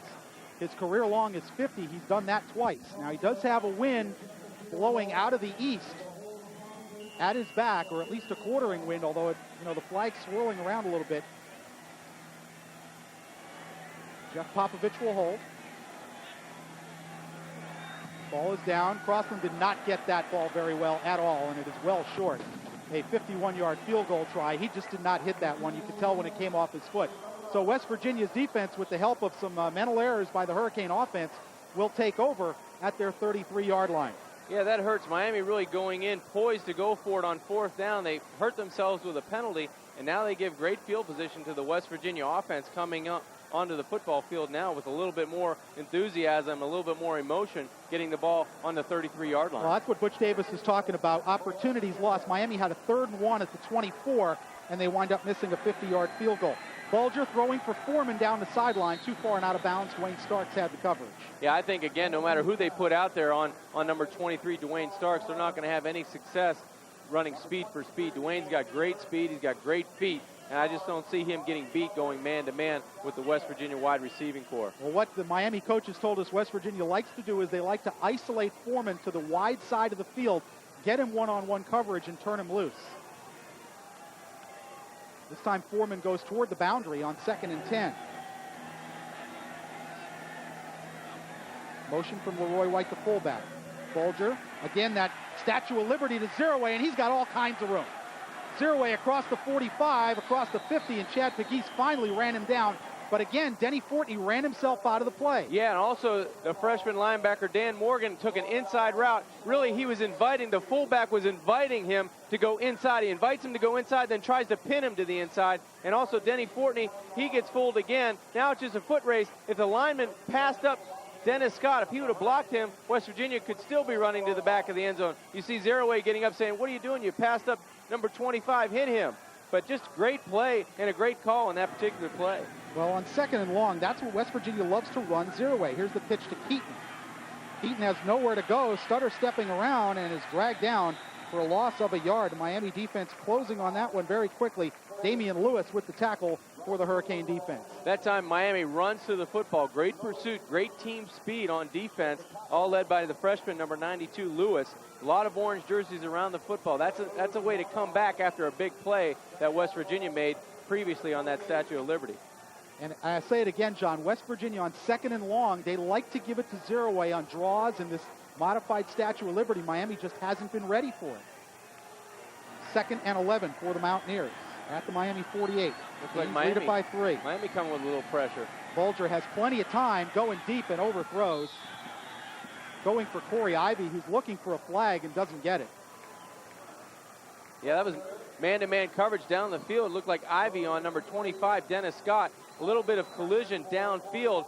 No call by the official. The ball was not catchable, but they did make contact, and that threw off the timing from Bulger trying to get rid of the ball on the corner route. He knew he had a clock in his head. Miami came with pressure. He needed to get rid of the football in a hurry. I think Miami still has to get more pressure on Bulger. Leroy White, the lone running back, as West Virginia again goes with a 3 wide receiver set on 3rd and 11. Out of the shotgun. And a whistle stops play, delay of game. Took too much time. The 25-second clock expired. We have 6:35 left to go 2nd quarter. And you see the call from Jim McConaughey, the delay of game. That'll move it from a 3rd and 11 to a 3rd and 16. And this, John, this is the situation where Miami's defense has to make plays. You're right. You can't let teams off the hook in situations like this. Right. They need to come up right now with a sack and create some field position for their offense. Do something to disrupt the passing game right now of West Virginia. They come out now with 3 wide receivers again and a tight end to the short side. 3rd and 16 for the Mountaineers. Safety blitz on from Dennis Scott. Bulger has time, throws off the chest of Sean Foreman, who was tangled up with Dwayne Starks on the near sideline. Dwayne did a good job. He was fighting from his knees that time. He slipped and fell. Looked like he may have reached up and got a hand on it, but nice pressure that time. Miami comes with a little bit of a blitz package from Dennis Scott coming from the outside. You see here 23, Dwayne Starks, man-to-man, eyeing the quarterback up, knows he plants and throws. He slips on the play. Looked like it was dropped. The ball got over his hand. Just a drop play by the outside receiver, Sean Foreman, but still good coverage and good position by Starks. Bauman gets his punt away. Starks will let this ball bounce, and it's going to bounce out of bounds between the Miami 18 and 19-yard line. And that's where the Canes will take over 1st and 10. 6 minutes, 20 seconds left to go in the 2nd quarter here at the Orange Bowl. Miami with a 17-14 lead. So, John, the Miami defense stiffens up there after they give up another 20-yard gain to Amos Zeroay. But Zeroay's a guy they've got to zero in on, especially in those 2nd and long situations. That's West Virginia's tendency. They don't like to throw there. They like to run a safer play. Yeah, and they have twice, once on a sprint draw and a couple times on the end around or the Statue of Liberty, doing a good job forcing Miami's defense inside. They have to come up with a big play, limit that gain, and get better field position than starting out on their own 17-yard line. Carlo Joseph and Edgerrin James, the running backs behind Ryan Clement. Edgerrin James trying to get to the outside. James run out of bounds by Nate Terry, and there's going to be a flag. There's another face mask call coming up.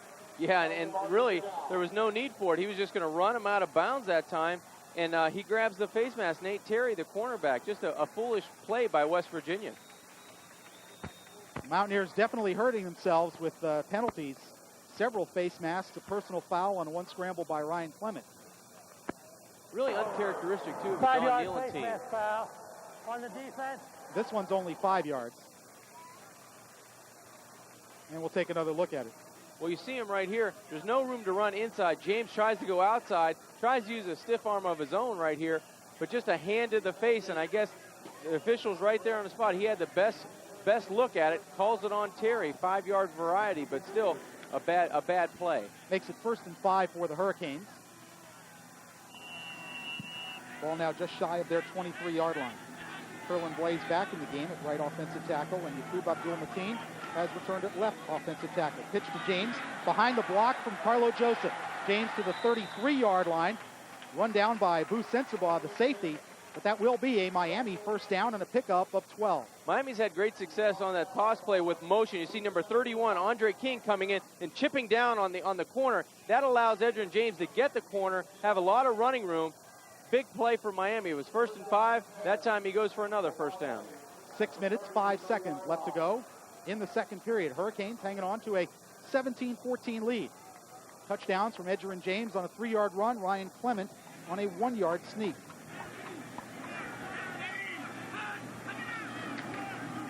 Clement gives it to James. Not much there. James closed down immediately. Middle of the West Virginia defensive line doing a good job there, and it's John Thornton, number 96, getting off the bottom of the pile. No gain, 2nd and 10. Yeah, Thornton's a junior at 285. Him and Henry Slay and Bob Baum up front for the University, for West Virginia University, doing a good job of controlling the line of scrimmage. Miami's had more success cutting off the edge, off tackle, or on sweep plays. Really no room to run inside the tackles today for Edgerrin James. 2nd and 10 Hurricanes. Clock moving with 5:16 to go in the second quarter. Tompkins comes on a blitz. They pick him up. Clement to the outside to Reggie Wayne at the 40. Wayne with a great move. Reggie Wayne trying to get to the outside and gets inside West Virginia territory at the 49-yard line. Damon Cogdell ran him out of bounds. Ryan does 19. I'm sorry, John. Frank, Ryan does a great job of staying in the pocket. You had West Virginia players right in his face. He takes a step back and then finds Reggie Wayne on the sidelines. You'll see right here, number 11, Tompkins gets airborne, but he steps up. Nice job by James flushing him around Ryan Clement. Look at this move here. Stops on a dime, goes back to the Miami sideline, and picks up another 5 to 10 yards. Just a great play by the freshman, Reggie Wayne. 5 minutes and 1 second left to go in the second quarter. First down, Miami. Just across midfield. Fake to James. Clement with time. Santana Moss, and Santana Moss makes a terrific catch at the 34-yard line of West Virginia, and it's a gain of 13. Santana Moss gets airborne. Oh, now wait a minute. Did they call it? One official came in from the back and called it incomplete. Wow, that looked like a catch the first time, Frank, and Santana Moss looked like he may have got the wind knocked out of him or fell on the football, but just a terrific play. Playing the part of Superman is Santana Moss getting airborne here. Really tough to tell on the screen. It looked like he came down with the reception. You see him in motion coming across the secondary of West Virginia. Just a flood route to the short side. Santana Moss looked like he had control against until he hit the ground. And there's a timeout, as we do have timeout on the field. With 4 minutes and 54 seconds left to go, Santana Moss possibly fell on the football, got the wind knocked out of him. But that'll happen from time to time. 17-14, Miami with the 3-point lead. Tight game here at the Orange Bowl. Another look at the catch, or the non-catch as it was ruled eventually. And now the pain starts to come in. Yep. Yeah. Usually a second later, you might have seen the official saying no good. Usually when it's good, you run back to the huddle. When it's no good, you start grabbing something because the pain hurts a little worse. Yeah, it hurts a lot more. 2nd and 10 Hurricanes.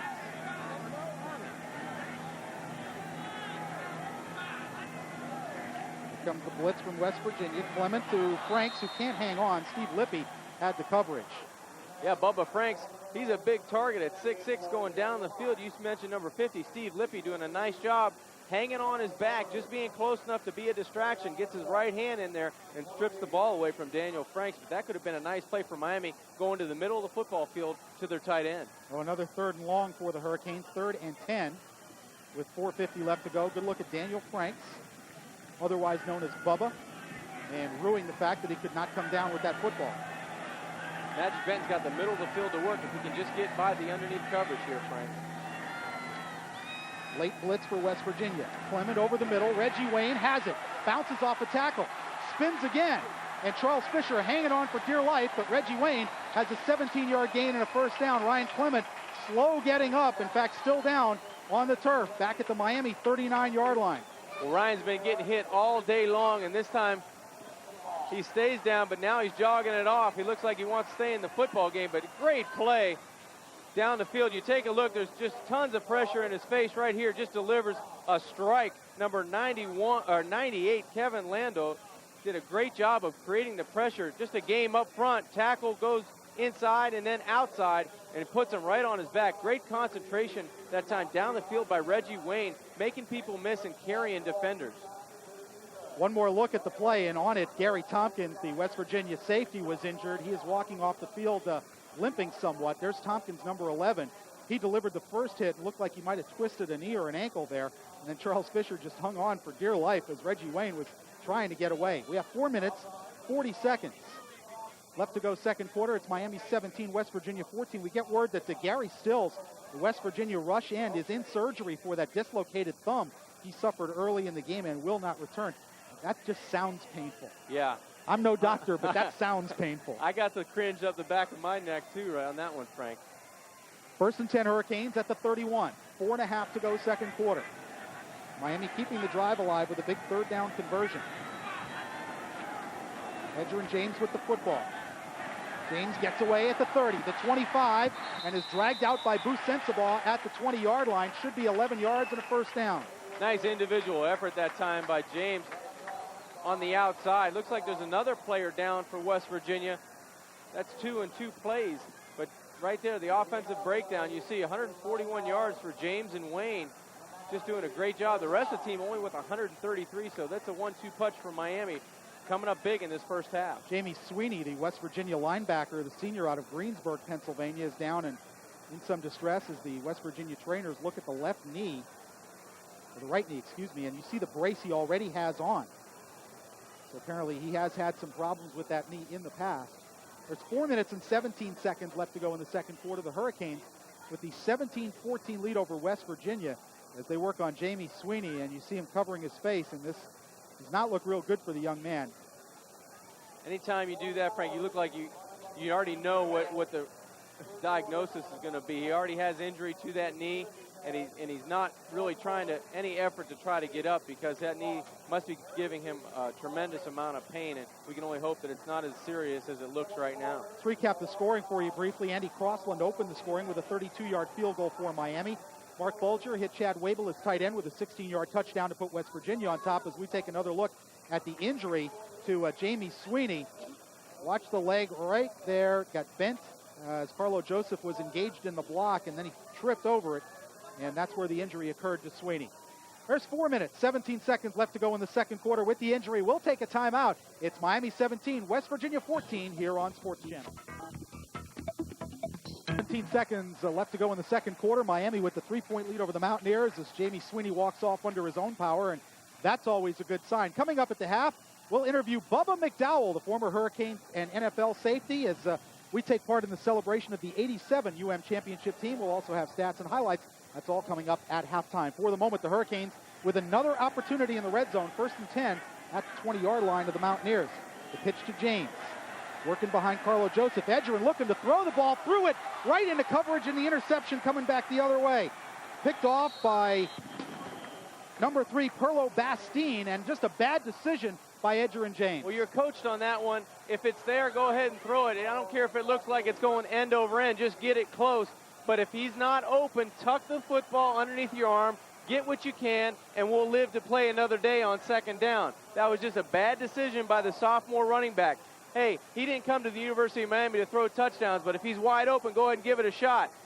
He's not wide open. There's at least three jerseys, white jerseys, right around the receiver. You see down in the end zone, Darrell Jones was not open. You tuck that ball under your arm, and you live to play another day. Zeraway with the football, looking to get outside, and does, but a good play by Nick Ward to hold it to a gain of 4. Well, just a bad decision by Edgerrin James, the sophomore. There was nothing there, and he tried to create something out of nothing. And especially on a first down play, you don't turn the ball over. Yeah, that's the worst thing that could have happened to the University of Miami. You want to go down and try to put some points on the scoreboard. You've got 3 minutes and 40 seconds and counting, and now you give the ball back to Amos Zeraway, and you see his last 3 carries for 80 yards. He's a productive guy in that backfield. You knew he was going to explode at some time during this ball game. 2nd and 6. Zeraway again comes through up close to the 20-yard line. Number 51, Rod Mack, has him around the ankles with help from Damian Lewis. And that'll bring up 3rd and a long one for the Mountaineers with 3:18 to go in the first half and the clock moving. Well, Amos Zeraway, after the first quarter, he only had 5 attempts for 28 yards. And you just see there the last 3 carries, he goes for 80. So this guy is very productive, and I think the more you feed him, the more productive he can be. Now on 3rd and very short, let's see what West Virginia calls number 20's name, or they play fake to him. Zeraway is the running back. Green, the fullback, in motion. The give to Zeraway, picks his way through to the 20, and it's going to depend on the spot. Looks to be just a tiny bit short. Eugene Ridgely got up there, and indeed it is a 4th down for West Virginia. Yeah, definitely at least a football short. Nice job by the Miami interior defensive front, doing a good job of holding their ground, forcing West Virginia to come out and punt the football back to Miami. Well, West Virginia's offensive players wanted to go for it. They said, we've got Amos Zeraway, we can make it. But Don Nealon doing the wise thing and sending the punt team on the field with the ball at his own 20-yard line. Dwayne Starks will be back at the Miami 40 to receive the kick from Bauman. Boy, Miami special teams, they'd love to come up with a big play here. They haven't blocked the punt this year, which was a big staple of their game the past 2 years under Butch Davis. It looks like they're coming at this one. They're not going to get it. They kind of backed off it. Low punt. Starks takes it on the run and bobbles it. Loose football will go out of bounds, and that's a break for Miami at the West Virginia 44-yard line. Well, I understand what Dwayne was trying to do, get the momentum and kind of lull the West Virginia coverage team into running past him, but he just didn't handle it cleanly. You know, Dwayne may have lost that at the last second. It looks like the sun's still coming out of the west, and I'm not sure if he got a good look at that football at the end. It looked like he was scrambling at the end of that punt to come up and catch the football on a dead run. Couple plays on special teams tonight, or today. Number 23, Starks, has been playing possum, meaning that he's trying to make believe he doesn't see the ball or letting the ball go over his head, and at the last minute, he's catching the football with a full head of steam, trying to get as many yards as he can. Well, another opportunity for Miami in West Virginia territory. 1:58 left to go in the second quarter. Clement passes out for Chris Jones, and again Chris can't hang on, and a penalty flag down as he took a shot to the head. Yeah, it was a face mask, Frank. It looked like by the cornerback, Nate Terry. He was going to go after the hit on the tight end, number 84, Chris Jones. Saw the ball go up and then tried to reach for the football. All he didn't reach for the football, didn't grab a football, grabbed a face mask of the tight end, Jones. Let's take another look at the play. Watch number 28 at the bottom of your screen. Comes off the wide receiver. He's going for the knockout blow here, and then sees the ball, and then tries to stop 84 Jones from getting to the football, but he grabbed the face mask, and that's right in front of the official. Should be big 15-yard penalty. That's what they're calling it, John. They're calling it a 15-yard personal foul face mask penalty, so West Virginia guilty of several of those violations. 1:52, so plenty of time for the Hurricanes here in the second quarter as they have it 1st and 10 at the West Virginia 29. And, John, you can't let too many of these opportunities slip by in a close game. Well, they're getting down to the scoring range. They're in the shotgun again for the second time, the Miami offense. Clement with time. Corner route, Santana Moss wide open. If he can stay in bounds, he scores. He did not. He stepped out on the 6.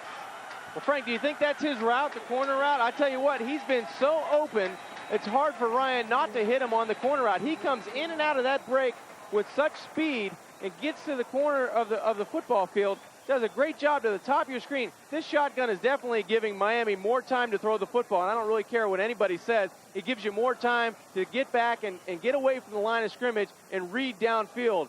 And that's what Miami should be doing a little bit more of today, to take a little bit of the hit and the pressure off of Ryan Clement.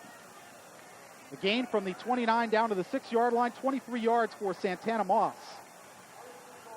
This kid runs beautiful patterns, John. We watched him on tape. He looks awesome on the outside. Edgerrin James and Carlo Joseph, the running backs. First and goal at the 6. Clement trying to get away out of the pocket. Can't. He'll go down, sacked at the 19-yard line. That's the one, Frank, you got to burn to the back of the end zone and throw it away, and just do not take a sack. Everything happens a little quicker down here once you get in the scoring zone. And that's another chance on first down. Another negative play on first down. If they don't come up right here, you got to throw the football away. Before John Thornton gets there, just throw it away. Don't take the sack. First sack of the year for Thornton. Second and goal for the Hurricanes. Again, Clement under pressure. Flag down. He throws short to the end zone. They're probably going to get the Canes for holding. Definitely. Well, this is unbelievable. Miami gets in scoring position, and they have such negative plays on first down that takes them right out of what they want to do.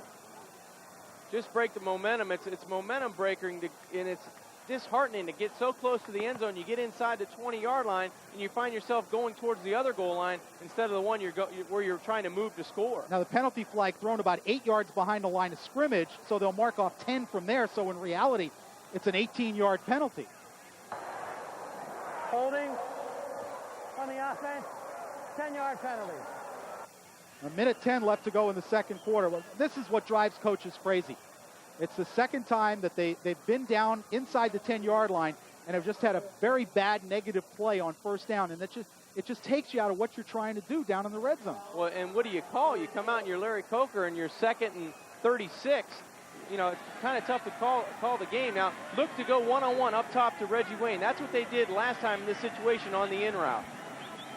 Clement, again under some pressure, throws off Reggie's hands to the outside, or Trent Jones' hands to the outside, and incomplete. It'll bring up a 3rd and 36. Well, now what you just try and do is pick up 10 or 15 yards and kick a field goal. Well, I think that was the plan on that play, get a little bit back, but they went back to the in route. They overload the wide side of the field with the slot receiver trying to draw some attention to Magic Benton, and they try to slip number 87, the freshman wideout, on the in route. That time Ryan elected to go outside for the incompletion. Miami had this ball first and goal at the 6. They're back at the 36. A sack and a holding call have pushed them back, and again out of the shotgun.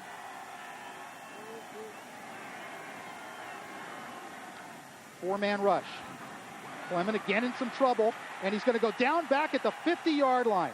Number 98, Kevin Landolt, and that's just, I don't know what to say, John. It's just poor offensive execution all the way around on 3 plays. Yeah, Frank, it's bad offense and good defense, taking advantage of your opportunities. West Virginia, that time, they just beat the offensive lineman, and Landolt, number 98, comes screaming from the outside and takes Ryan to the grass, and that's just bad performance on offense. You have the ball down inside the 20-yard line, you're going in to score, and now you're punting the football away to West Virginia with under a minute, with 46 seconds left to go before halftime. Well, the frustrating thing is that's not the first time it happened. It happened at Pittsburgh.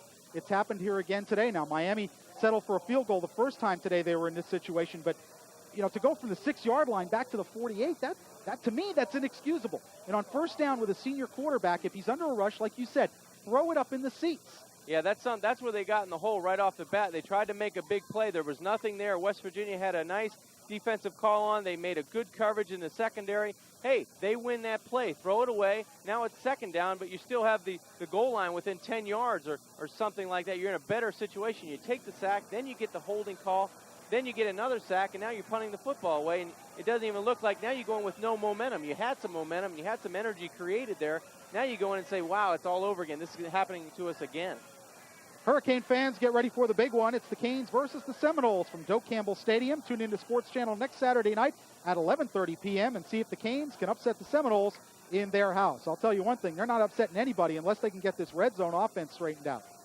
They need to take advantage of their opportunities, and they have not done that for the last 3 weeks. Crossland kicking it away to Nate Terry. And bounces out of bounds at the 15-yard line. Good job by Andy Crossland to pin West Virginia back there inside the 20. And that's where the Mountaineers will start 1st and 10 with 39 seconds to go in the first half. West Virginia has 2 timeouts out of the 3 you're allotted left with 39 seconds left to go. I'm not sure if they'll elect to do anything. They don't have very good field position. I would think they would try to run the football, go into the house at halftime down 3, knowing that they can move the football with Amos Zeroaway. The last 3 times he's touched it, he's gone 80 yards. So Let's see if they can go in, regroup. They're close enough right now on the road, doing a good job against Miami in this first half. And Miami's let some opportunities definitely slip away. Folger with the screen to Zeraway, can't hang on. Dan Morgan out in the area on coverage. An incomplete pass stops the clock with 34 seconds left. Yeah, not a bad play there. Screen play, if you're going to try to not take a chance and throw the football down the field, throw a pretty safe pass in a screen play. Had it set up, as you said, Dan Morgan out on the play for Miami, but just a drop by Zeraway. Second down and 10 for the Mountaineers. 34 seconds left. I'm just trying to go back over my chart and see where Miami's drives have stalled out. They stalled out at the West Virginia 32, at the West Virginia 28, and then they had first and goal at the 6 and wound up punting. Zeraway on the delay. Getting into the secondary again and has a first down. So that will enable West Virginia to really run out the clock. Delvin Brown made the tackle. You got to think if Miami had stopped him that play, Miami calls timeout, try and get him to punt after stopping him on third down, but Zeraway will pick up 12 yards, and it's a first down for the Mountaineers. Yeah, and the clock stops with the getting the chain set up. So let's see what West Virginia does now with the clock running with 20 seconds and counting down. Probably just another off-tackle play to Zeraway.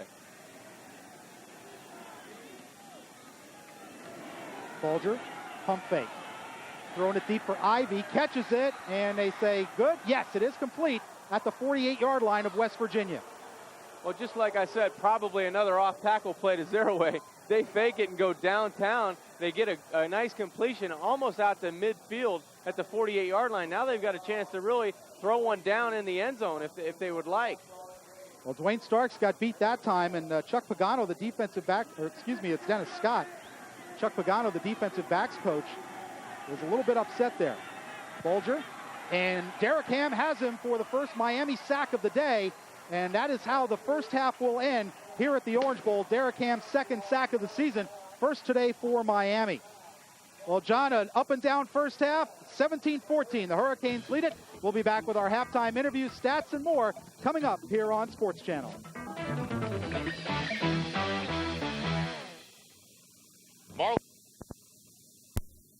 Opportunities in West Virginia territory. Miami holds a 17-14 lead over the Mountaineers. You're looking at the 1987 National Championship Hurricane team, at least many of the members of it being honored here at halftime on the 10th anniversary of their national championship. Good to see some of those guys again.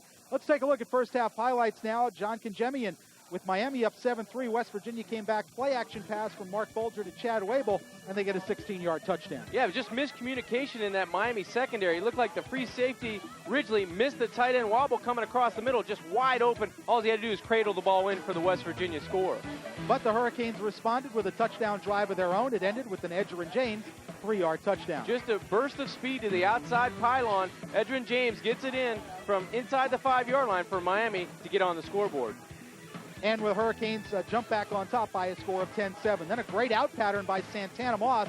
He takes it down to the 1-yard line. That led to a Ryan Clement touchdown. Santana Moss has done a terrific job on the outside on comeback routes and especially on corner routes, getting in and out of his pattern and catching the football, being very successful on the outside for the Canes. And with Miami up 10, West Virginia responded. Amos Zeraway on the counter play gets some good blocks and scores from 54 yards out. Zeraway makes a few Hurricanes miss on the outside. Then he cuts back to the last second here. Nice job of eluding Hurricane tacklers. Goes in for the score. Look for more of him in the second half, Frank, as West Virginia tries to run the football on the Canes defense.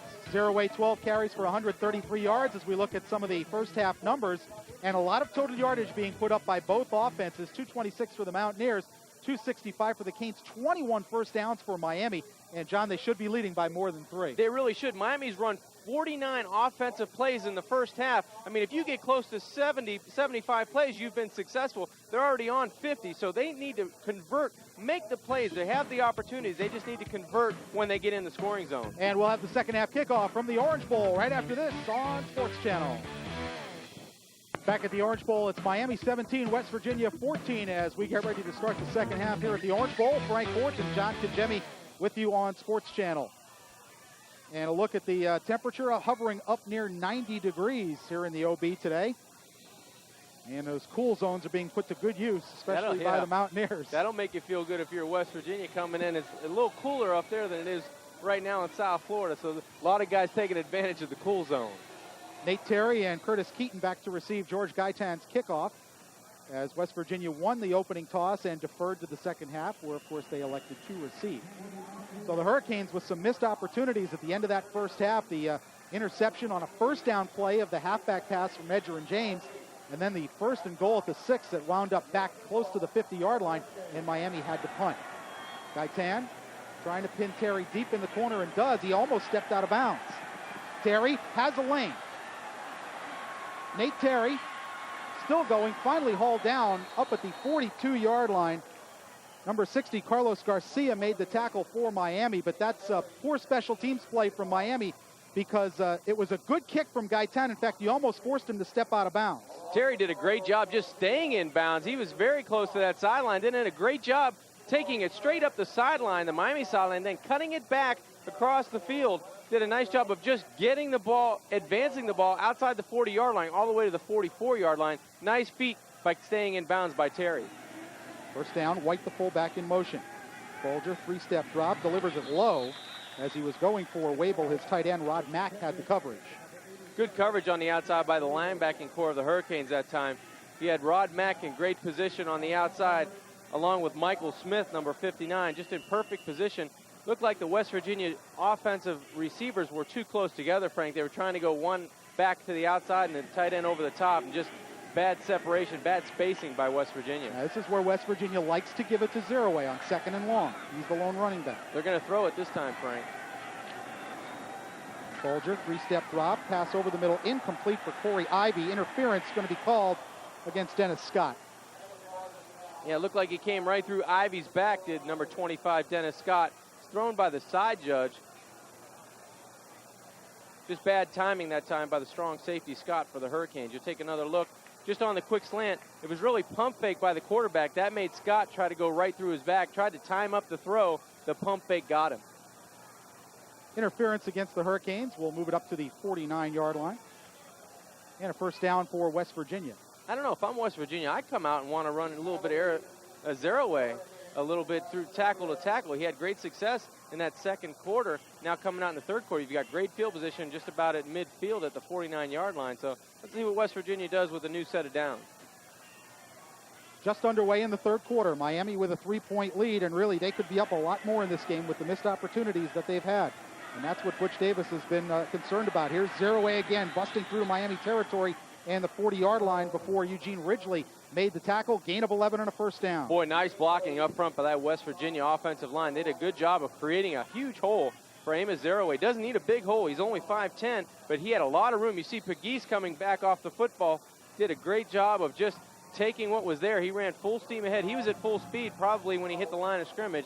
Good enough for another first down. And look at Amos Zeraway's numbers as opposed to Miami's rushing numbers. And, of course, there's a 54-yarder included in there for Zeraway. And Miami's defensive tackles have had a very quiet day so far, John. Yeah, they have. Just that last sack on the last play by Ham to end the end at halftime. So they need to pick up the pressure on the defensive front.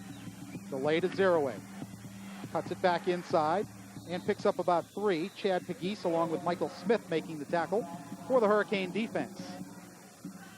Michael Smith getting a little bit excited, but you don't feel that the Miami Hurricanes have come out of halftime as excited as they were at the beginning of this football game. They look a little, you take a look at the sideline, there's really no emotion, there's no feeling coming from that bench of getting into the football game, trying to inspire their defense out on the football field. Looks like a lot of guys are just hanging out, standing around thinking that maybe West Virginia will tire. Well, this team, if they start running the football, it could be a long afternoon, a long second half for Miami. 2nd and 7.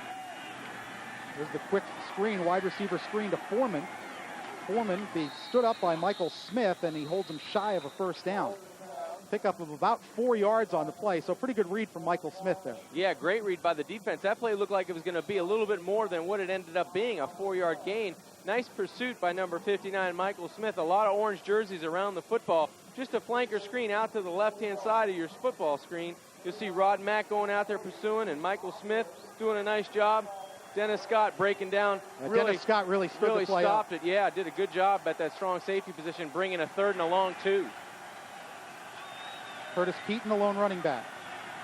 Blitz on from Dan Morgan, knocks the ball loose. It's still on the ground, and we'll let him sort it out. Give Dan Morgan credit for the sack. That's a fumble. I think Miami's got the football, Frank.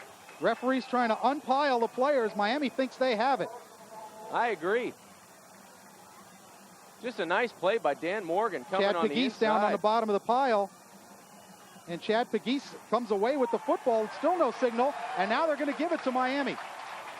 Chad Pegues using his strength on the bottom of the pile to get the football. But Dan Morgan, bad block on the offensive backfield by West Virginia. You see there, the running back never got up in time, and Dan Morgan beat him to the punch just with sure speed. Number 9, Keaton, the running back, the backup running back, gave Dan Morgan the inside lane to rush. Dan Morgan took it and just crushed the quarterback, Bolger, creating the fumble. You see Pegues on the sideline, gets the ball at the bottom of the pile. Nice turnover by Miami. Well, I'll tell you what, I don't know if Chad had that ball when the play finished, but he had it when they came out of the pile. First down, Canes at the 39. Edgerrin James stacked up and loses a yard. John Thornton got through in the backfield.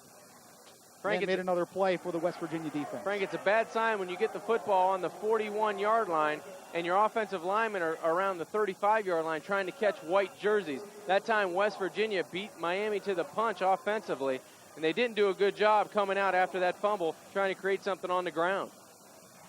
2nd and 11 for the Hurricanes at their own 38, loss of 1 by James. Motion from Darryl Jones. 4-man rush. Clement flips it out to James. James with some blockers in front. Edgerrin across the 40 to the 45-yard line. Damon Cogdell on the tackle pickup of 6 yards. It'll bring up 3rd and 4. Let's take a look at Miami in the first half. Now, they scored on 3 drives, and they didn't move the ball effectively on another one. But look at these 4 drives. They all had 1st and 10s at the West Virginia 32, the 28, the 19, and the 6. And you see the results of those drives. Those are all missed opportunities within scoring range, and Miami got no points out of any of those 4. Yeah, and you throw in the missed opportunity to Mondrell Fulcher going down for the score. That's 5. They only had 1 opportunity to score, and that was a missed field goal. So Miami not taking advantage of their opportunity. 3rd and 4, motion from Edgerrin James. Blitz is on. Clement got it out to Edgerrin James. Perlo Bastine runs him out at the 50, but Edgerrin James has a Miami first down. Edgerrin James doing a nice job. Miami floods the zone. They put him in motion towards the 2 wide receivers. He ends up in the flat. Does a nice job of catching the football. That was not an easy catch. Ryan throws it outside, got enough on the football to get it to Edgerrin. First down, Canes. Good job by Clement that time to hang in the pocket. And I think Miami needs to do more of that, John, motioning the tailback out of that formation and forcing the defense to show their hand. Well, it loosens up the defense a little bit and really lets you know who's on who if they're in man coverage. 11-14 left to go, 3rd quarter. Canes hanging on to a 3-point lead.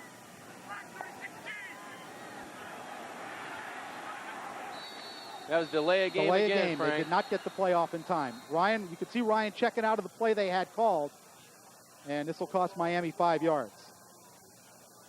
These are the things that really hurt Miami. Just as soon as they put a couple plays together, they either get caught with a holding call or an offsides early in the first quarter, and now they get, this is their second, I believe their second delay of the game today. It is. In fact, Miami has 8 penalties now for 63 yards. And the thing is, after playing a very penalty-free opening game, they've regressed 15 penalties the past 2 weeks and 8 more today, so that's 23 in the last 3 games. Yeah, they really had a lot of laundry the last couple of games, and they need to improve on that because that can do nothing but stop an offense that's struggling already. 1st and 15 for the Hurricanes. Ball now placed back at their 46-yard line. Edgerrin James and Carlo Joseph are the running backs.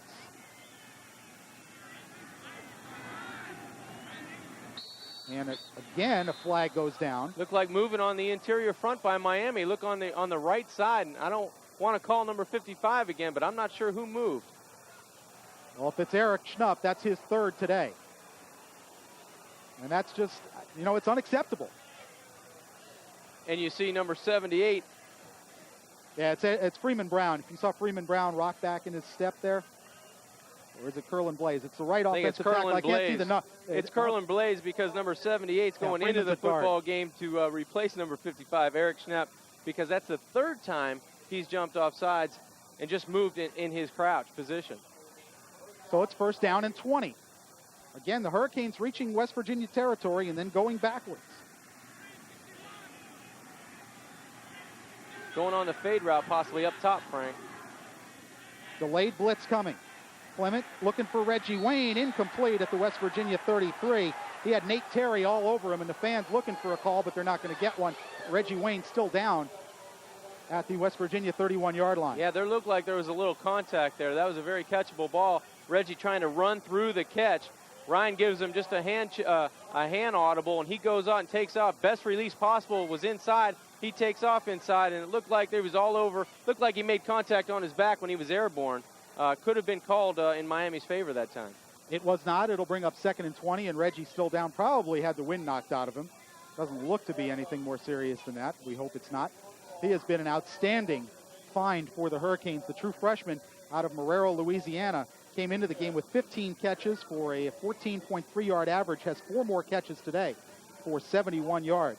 Frank, I think he adds something after he catches the football that you wouldn't expect a freshman to do. You know, you want him just to secure the ball, catch the ball, almost fall down, because he'll learn, you know, by playing and getting more accustomed to the offense. But he really takes off. Reggie takes off after he catches the football. He really knows he's got that God-given ability to know what to do with the football, and he's taking advantage of his skills today. 4 receptions for 71 yards in this game already, and it's glad to see him walk off or jog off to the field. He'll be back to play later today.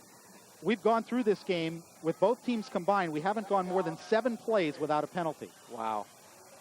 18 total penalties combined for the two teams, 153 yards. 2nd and 20 for Miami. Again out of the shotgun, which Miami has unveiled for the first time in the Butch Davis era. Clement down the middle, overthrows Mondrell Fulcher. I think Ryan just read him going up the field. Mondrell kind of bend in on that seam route. Just miscommunication by tight end and quarterback on that play.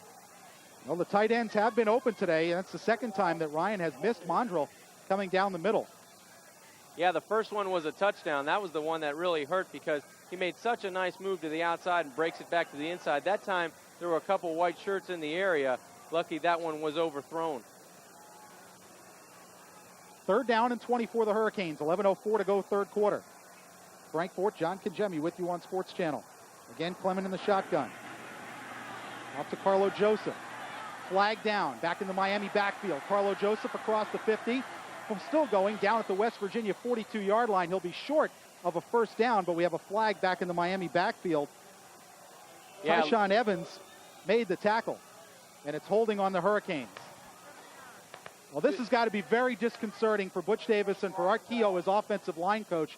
Art works very hard, but his guys just, a couple of holding penalties today. The false start penalties have got to be driving him crazy. Yeah, those are the little tedious things. You know you're going to get caught for holding a couple times, and sometimes you have to, but you take a look at the previous play, it looked like on the left side, Curlin Blaze just got beat to the inside and really tackled Ryan Price from behind, number 51 for West Virginia, and he was caught for the holding. So a positive play for the Hurricanes turns into a major negative. They're all the way back on the Miami 27-yard line. It's 3rd and 34. I think I've seen this movie before. Going backwards, you see there, the penalties have just killed them on the season, and today they already have 10 for 82 yards. So just going backwards again away from the goal line. Well, again, they were in West Virginia territory. They were at the 49-yard line when all this started. What do you call here, Frank? Hey, Coach, you got any plays you haven't told me about? How about a give to Edger and James? And drop down at the 32-yard line. Good pursuit. Number 33, Barrett Green, the safety, held that to a gain of 4. So Miami playing it safe there, and they'll kick it away with 10:20 to go, 3rd quarter. You know, Miami gets on the replay here. Miami gets great field position on the turnover by Dan Morgan and Chad Pegues, and all they do is go backwards, and resulting in a minimal gain on 3rd down, 3rd and tremendously long for Miami. Andy Crossland with a nice high kick. Nate Terry at his 32. Nate Terry gets 1 block. And Nate Terry hauled down at the 36-yard line. Good tackle by Chris Jones on the punt return. There's 9 minutes, 54 seconds left to go, 3rd quarter. It's the Hurricanes 17, West Virginia 14. We'll be back here at the Orange Bowl on Sports Channel after this.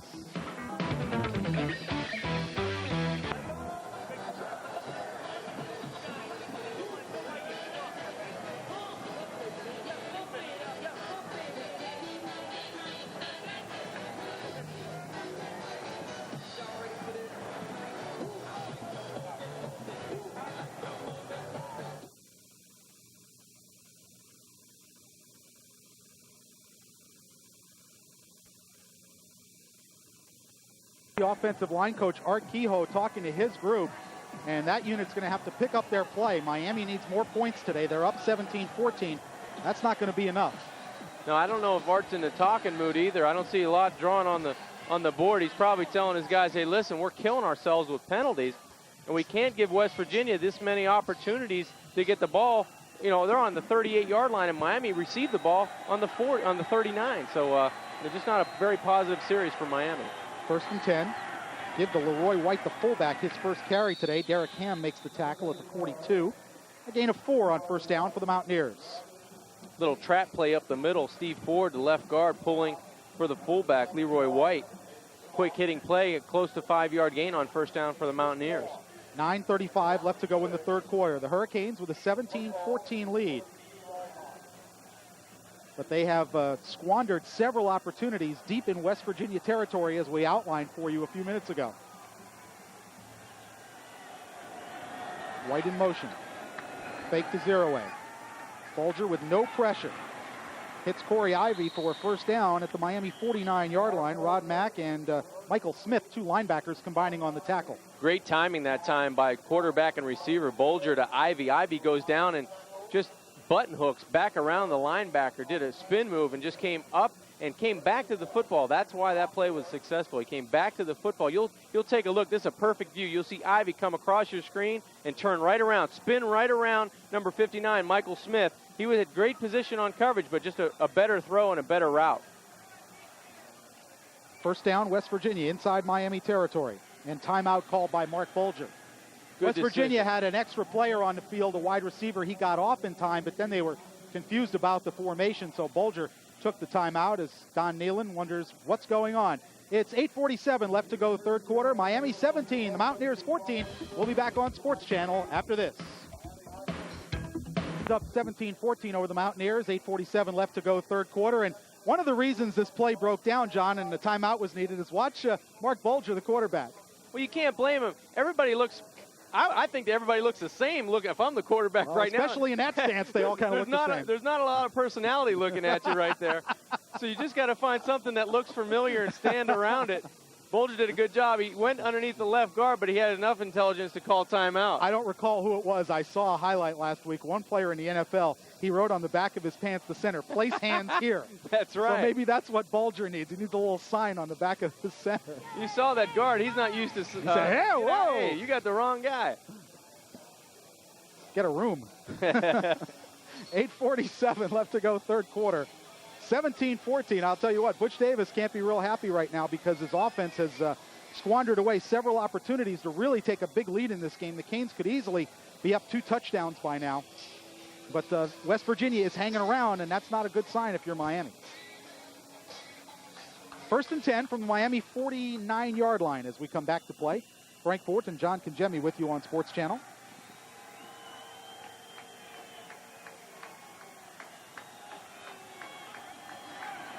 Hand off to zero-a, and he's creamed by Rod Mack and Chad Pegues. Mack coming on a blitz and ran right into the play, a loss of 1. Boy, they ran right into that blitz, and number 51, the middle linebacker, Rod Mack, made Amos Zeroway say, hey, I'm in the middle of the field, and this is my territory. Don't come this way. He comes right off, goes right underneath the guard, and just smacks Zeroway right in the mouth. Great job by Mack and the rest of that defense. Nice play call by Bill Miller and his staff that time on 1st down.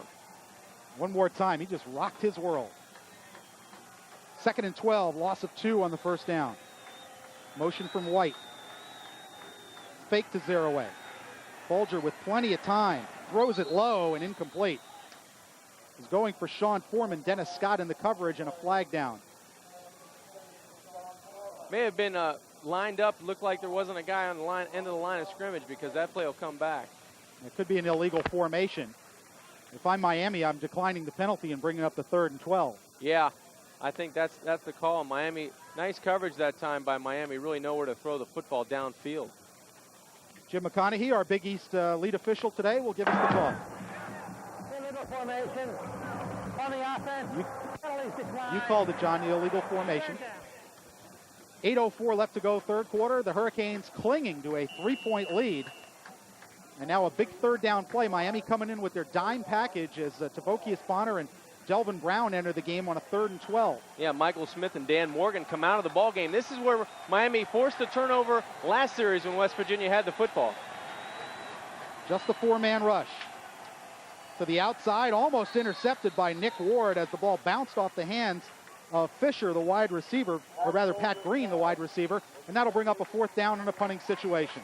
You got to like the pressure Miami got up front with just rushing 4 people, but you see the West Virginia wide receiver expecting the ball outside. Bolger throws it inside, almost picked off by Nick Ward, but forces West Virginia into a punting situation.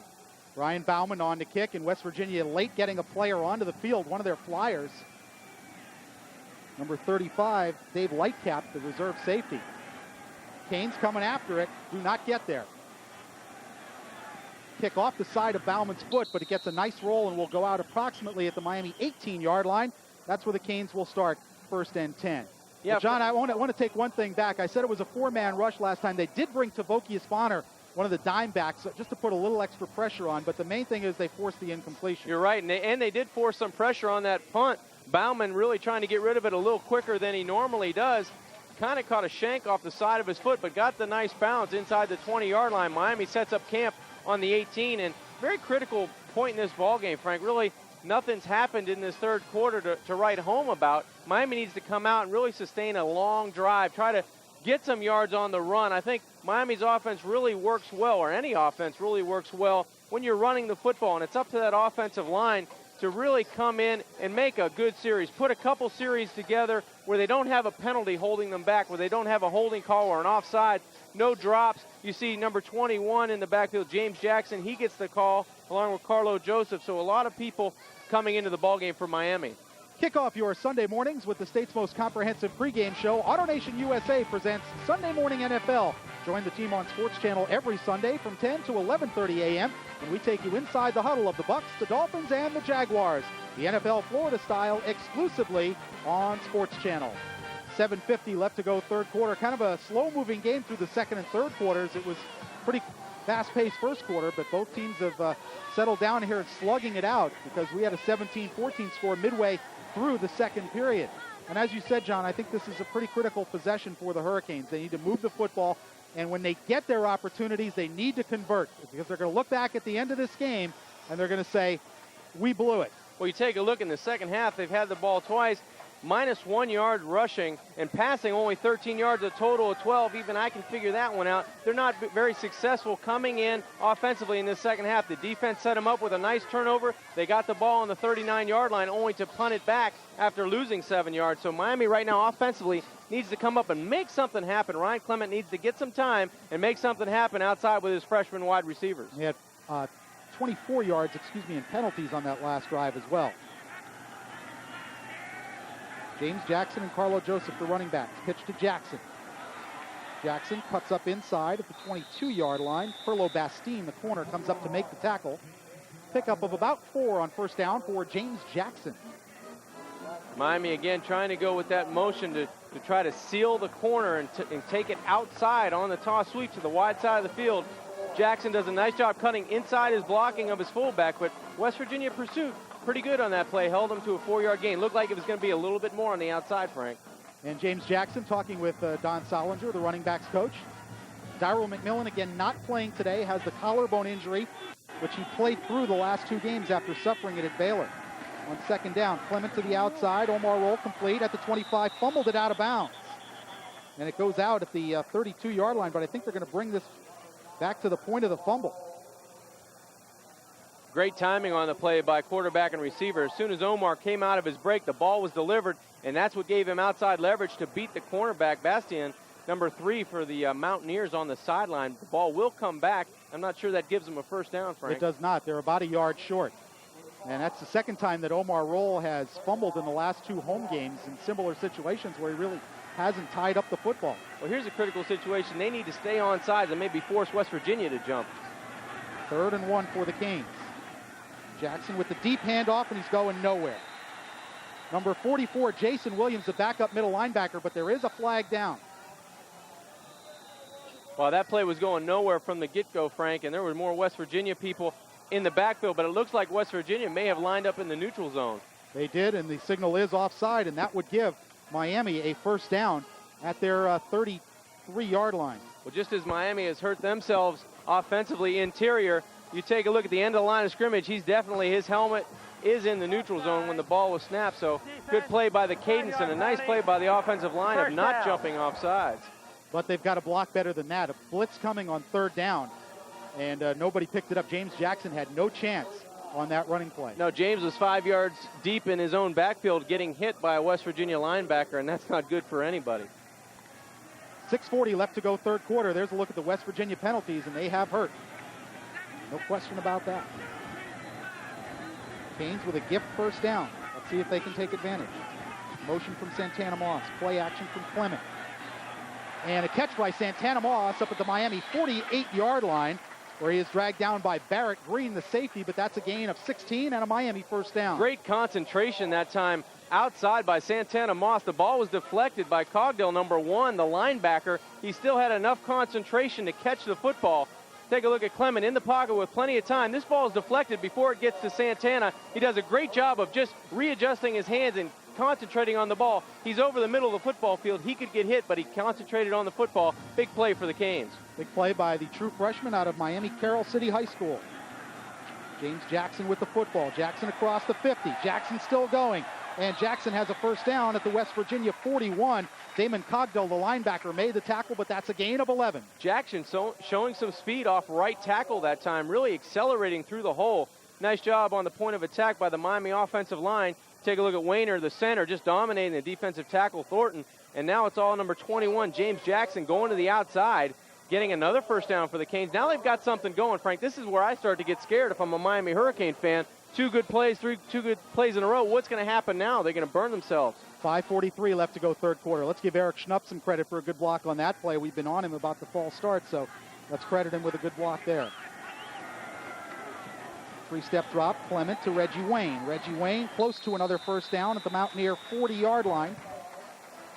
Run out of bounds by Dave Lightcap, the backup safety out of Wilmington, Delaware. And we'll see where the officials mark this one, whether it will be a first down or not. And they are moving the chains. It is a Hurricane first down. So Reggie Wayne continues to impress. That's his 5th catch today. He has 81 yards. Out of all the routes he's run, Frank, he really hasn't been covered. Only one fade route he's been covered on, but he's been open the better part of the afternoon. 5:29 left to go third quarter. Miami up 3. Movement and flags down, and I think the tight end might have gone that time early for the Hurricanes. Yeah, Mondrell Fulcher looked like he got an early jump on that snap count. Well, again, they get to the 30-yard line, and something negative happens, and especially on first down. Seems like the closer they get to the goal line, Frank, the more problems they have. They move the football terrifically in the middle of the field. You take a look, someone jumps on the inside, but Mondrell Fulcher on the end of the line of scrimmage to our left jumps at the tight end position. 5-yard penalty, repeat the down. Well, that is the 11th penalty on Miami for 87 yards, and that's just way too much. 5:28 left to go third quarter. Frank Forch, John Congemi with you on Sports Channel. Chris Jones in motion. Hand off to James behind Eric Schnupp. James trying to get to the near side. Good shoestring tackle by Barrett Green. Held James Jackson to a gain of 2. Well, that time Barrett Green, instead of going after somebody's head, he goes after somebody's feet, and that's number 21, James Jackson. He comes in and makes a nice tackle, getting airborne. He hadn't played a lot in the game after he had made that bad play in the first quarter, but gets in back in the Mountaineer defense and makes a nice aggressive tackle. Barrett Green, 6 feet, even, 205, a sophomore from West Palm Beach, and now 2nd and 14 facing the Hurricanes just inside the West Virginia 34. Nick Williams in the backfield along with James Jackson behind Ryan Clement. Motion from Darrell Jones, and again, Bubba Franks moves. John, this is just, it's driving me crazy. I can imagine what the Miami coaches are going through.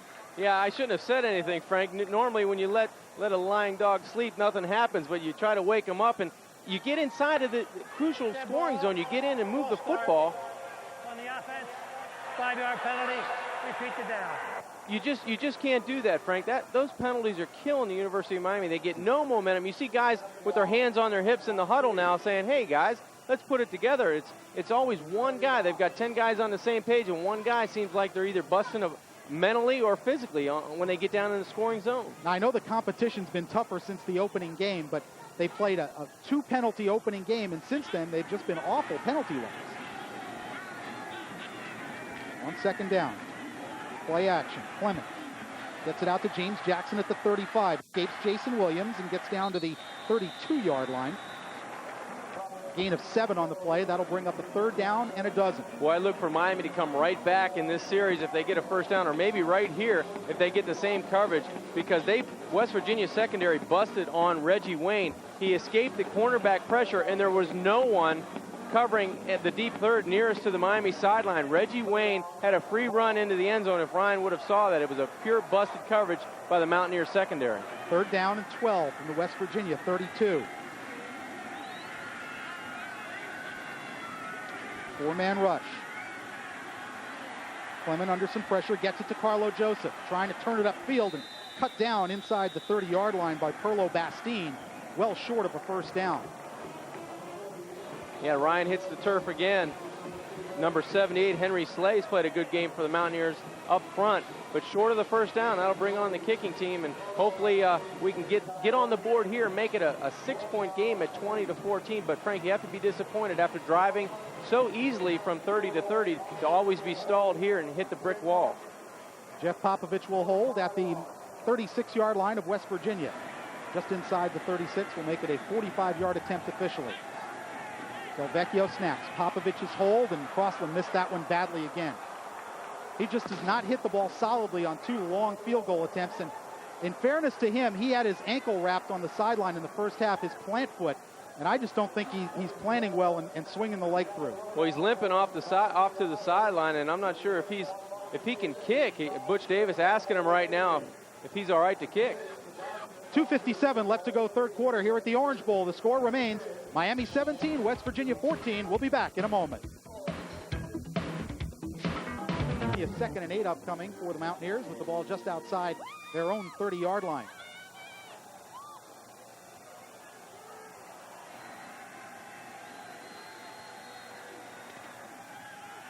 Bulger on the rollout. Pass complete to Ivy. Corey Ivy across the 45 and up near midfield. Nick Ward finally made the tackle, but Corey Ivy with a 17-yard gain. Yeah, you really can't help that. The linebacking core of the University of Miami was reacting to Bulger on the corner. He was getting outside. You take a look at number 51, Rod Mack, and you see Dan Morgan, 44. They react to the quarterback, and the pass play is on the inside of them. There's no help. There's no pursuit back by the Miami secondary. Good play by West Virginia. Get the quarterback out on the corner away from that pressure. 1:58 left to go, 3rd quarter. Hurricanes up 17-14. Curtis Keaton, the running back, behind Bulger. Mark Plants, the fullback, in motion. This is Keaton, and Keaton is buried. Chad Pegues in on the tackle, along with Damian Lewis as the 2 defensive tackles, or Derek Ham, excuse me, as the offensive front of West Virginia can't contain the Canes there. Yeah, Ham does a great job just going to the inside of the offensive tackle, Solomon Page, 77, and Ham beat him right off the snap of the ball. Did a good job using his speed, ripping underneath the offensive tackle on the stop for the Canes. Loss of 2. 2nd and 12 for West Virginia. Triple wide in the formation. Keaton, the running back. Mark Plants, the fullback, in motion. Bulger gets the ball to Foreman in the arms of Rod Mack and Michael Smith. And a gain only of about 4 or 5 yards. It'll bring up a 3rd and 7. Nice coverage by Miami. They'll give that one up. They were in great position to the short side of the field with their linebacking core. Did a nice job of staying underneath the pattern. Minimal gain brings up a 3rd and long again for the Mountaineers.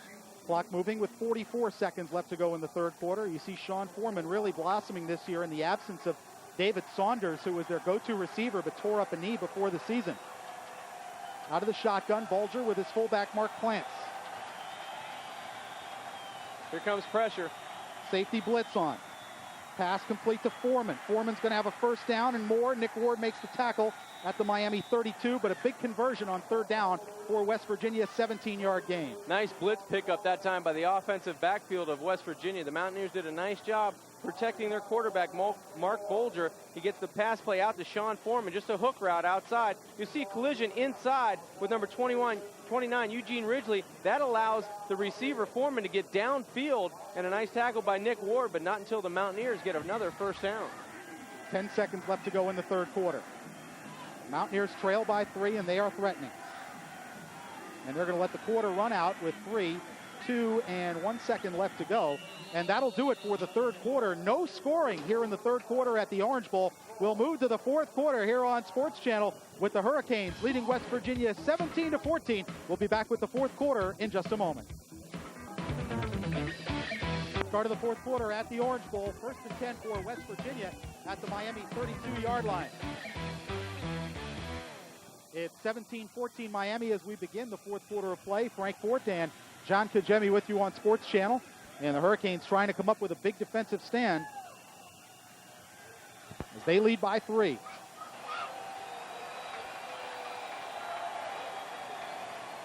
Curtis Keaton with the football.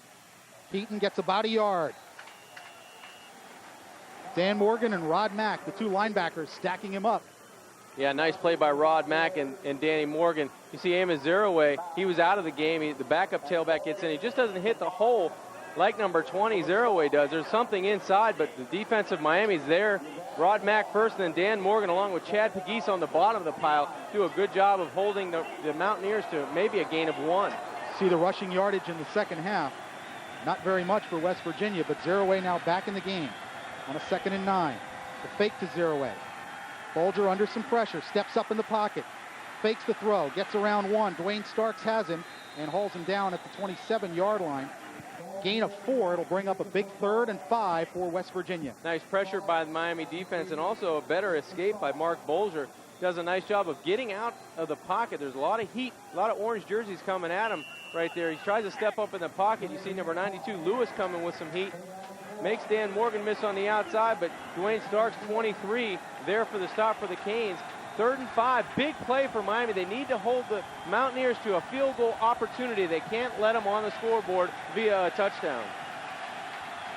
3rd and a long 4. They need to get to the Miami 22. He's going to have to call a timeout, Frank. And he is going to have to call a timeout. They were confused about the formation of the motion.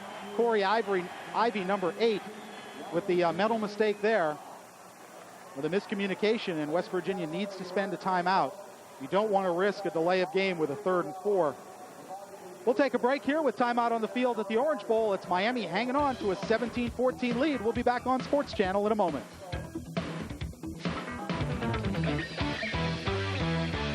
(17-14) Miami leading West Virginia at the Orange Bowl. 13:36 to go. The magic number is 0. The Florida Marlins are going to the postseason. Be part of the celebration as Sports Channel brings you the road to the World Series. Look back at this incredible season and what lies ahead for the Marlins in their first ever postseason appearance. Tune in Monday night at 7 for an hour of action-packed Marlins baseball. The road to the World Series exclusively on Sports Channel. 3rd down 4 for West Virginia.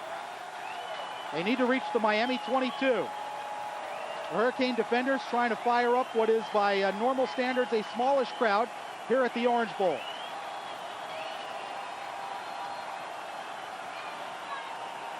All the scoring in this game coming in the first half. Well, Miami's defense has done a good job in the third quarter. They've only allowed Amos Zeraway 12 yards in the third quarter, and that's doing a great job. He has 145 to this point. Now West Virginia comes up with a 3rd and 5, Frank. They're trying to make some noise here. Leroy White, the fullback, with the motion. The fake to Zeraway and the roll out by Bolger. Going deep for Foreman. Foreman made the catch, and he got a touchdown. Wow, that's a terrific catch on the outside by Sean Foreman, and even a better throw by Mark Bolger. They get outside away from the pressure of the University of Miami, and what a terrific catch and great ability to keep 1 foot in bounds by Sean Foreman. You see Bolger on the corner, just puts it up in the air, lets his receiver run underneath the pass, but watch his athletic ability to stay in bounds, goes up and gets the football at its highest point. The Mountaineers get on the scoreboard. With 13:29 left to go, a 27-yard touchdown pass from Mark Bolger to Sean Foreman. Jay Taylor's conversion kick is good, and it's West Virginia now with a 21-17 lead over the Hurricanes. And, John, that's certainly not what the Canes wanted on a third down situation. No. As West Virginia converts. They've played terrific in this third quarter, not allowing West Virginia to get outside and do something offensively. But here, they just make a play. You get beat on the corner. Number 3, Nick Ward gets beat on just a pure speed play and just a terrific throw. Watch the reaction of the quarterback. He knows he made a great play, and he deserves to be excited. That was a nice toss. So now the onus goes back to the Miami offense, which has not scored in the second half. And again, we go back to those missed opportunities late in the first half. The first down at the 19, they try the halfback pass, and Edgerrin James throws an interception on first down. And the first and goal at the 6, that ball winds back up at the West Virginia 48 after 2 sacks and a penalty, and Miami winds up punting. Well, now Miami just has to take the attitude where there's 13:29 left to go in this ball game. They need to get 1 touchdown and depend on their defense to keep the Mountaineers off the scoreboard. Can they do that? Can this special teams, you see Chuck Pagano there trying to fire up his special teams, get us good field position, shorten that field for Ryan Clement and this Miami Hurricane offense. See what can happen now with 13:29 left to go, Frank. Let's take a look at the West Virginia scoring drive on that last possession. And the Mountaineers move it from their own 29-yard line, 71 yards in 8 plays, 4 minutes and 20 seconds. The drive spanning the end of the third quarter. And here in the beginning of the fourth, and the Sean Foreman touchdown catch, his 3rd touchdown catch of the season. And Mark Bulger throwing his 4th touchdown pass of the year, his 2nd today. We talked about in the open about the quarterbacks, how Mark Bulger reminded us of the quarterbacks that Miami's faced in the past 2 games. Really doesn't do anything spectacular, but runs the offense, makes the plays that are there. That's something Miami's not doing. Miami may have got the perimeter and missed that opportunity on the pass play. Bulger gives his receiver, Foreman, a chance to go up and catch the football. That results in a 4-point lead for the Mountaineers. And the West Virginia fans in attendance, they have a pretty nice rooting section that came down from Morgantown. Trent Jones and Jeff Popovich back to receive the kickoff. You know, John, Miami has 2 sacks today, but they really haven't had a lot of pressure otherwise. No, one of those sacks came in the last play of the first half with Derek Ham, so really haven't gotten to the quarterback. They flushed him out of the pocket a few times, but really haven't sacked him and put consistent pressure on the quarterback. And Miami's just through the first 3 games, and certainly today, just not getting enough pass rush out of their front 4. That's why we've seen them come on some blitzes today, but the blitzes have not been that effective in this particular game. Taylor will kick it off. Trent Jones at the 8. He's got Trent Jones has a seam and just tripped up by 44 Jason Williams. A good play by Williams to save a big return. 26 yards on the return as it is for Trent Jones. Miami starts 1st and 10 at their 33. Well, lucky number 44, Jason Williams, is a linebacker. He's used to tackling people. You see him running down the middle of your football screen right there because Trent Jones had a seam, and he was probably a step away from taking this to the house and giving the Canes the lead. Right here you see just the last person that could possibly tackle him before he gets to the kicker. Nice tackle by Williams, but a nice return by Trent Jones. 1st and 10 Miami. Double wide outs to the top of the screen. Chris Jones is the tight end. James and Carlo Joseph behind Ryan Clement. Edgerrin James trying to get to the outside and gets nothing. Barrett Green, the safety, made the tackle, but that play was kind of stacked up right from the beginning. Yeah, Eric Green did a good job. And you talk about back-to-back great plays. Number 44, Jason Williams, comes out of the block of the lineman Freeman Brown on the trap play, on the off-tackle play. He did a great job of holding his ground along with Green, number 33. Freeman Brown coming off the field was shaken up on the last play for Miami. Eric Schnupp coming in. Miami has not done a lot on the ground here in the second half.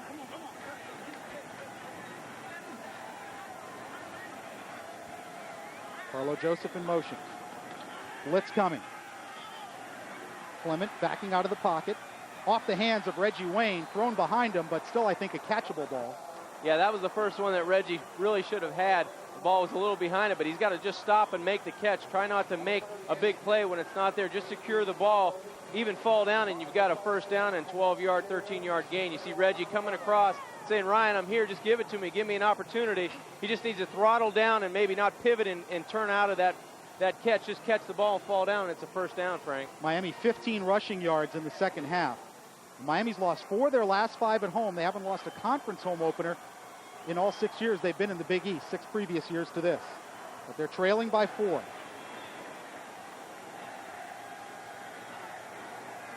On 3rd and 10. Clement down the sideline, overthrows Reggie Wayne. Gary Tompkins had the coverage, but a 3-and-out for Miami, which is the last thing they needed. Yeah, with 12:29 left to go in this football game, that was a small window to fit that football into Reggie Wayne on the corner route to the short side of the field.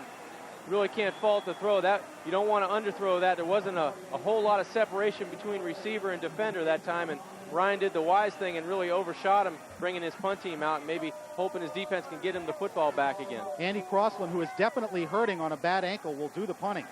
Nate Terry back to receive. Pretty good kick. Terry at his own 24.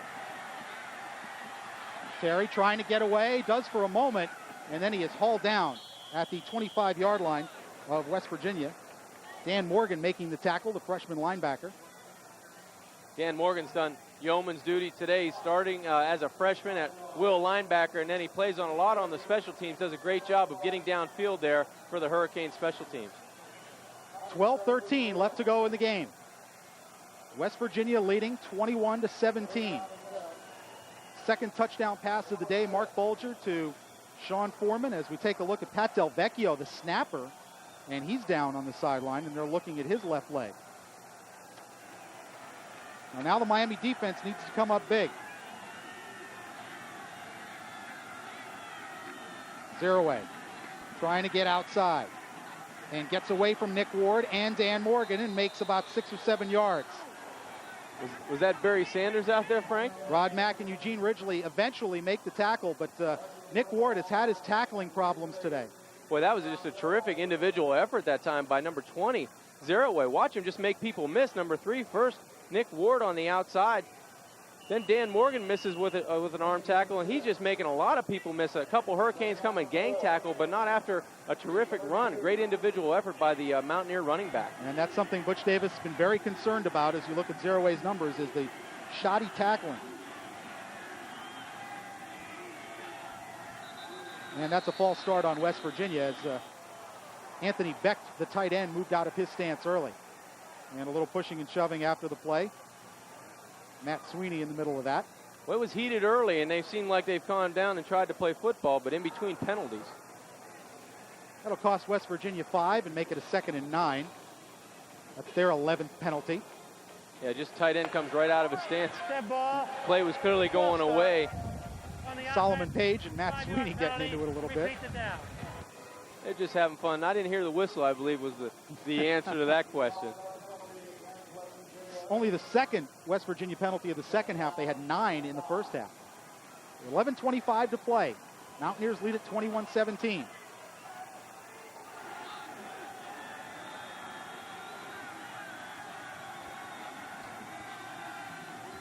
Give to Zeroay.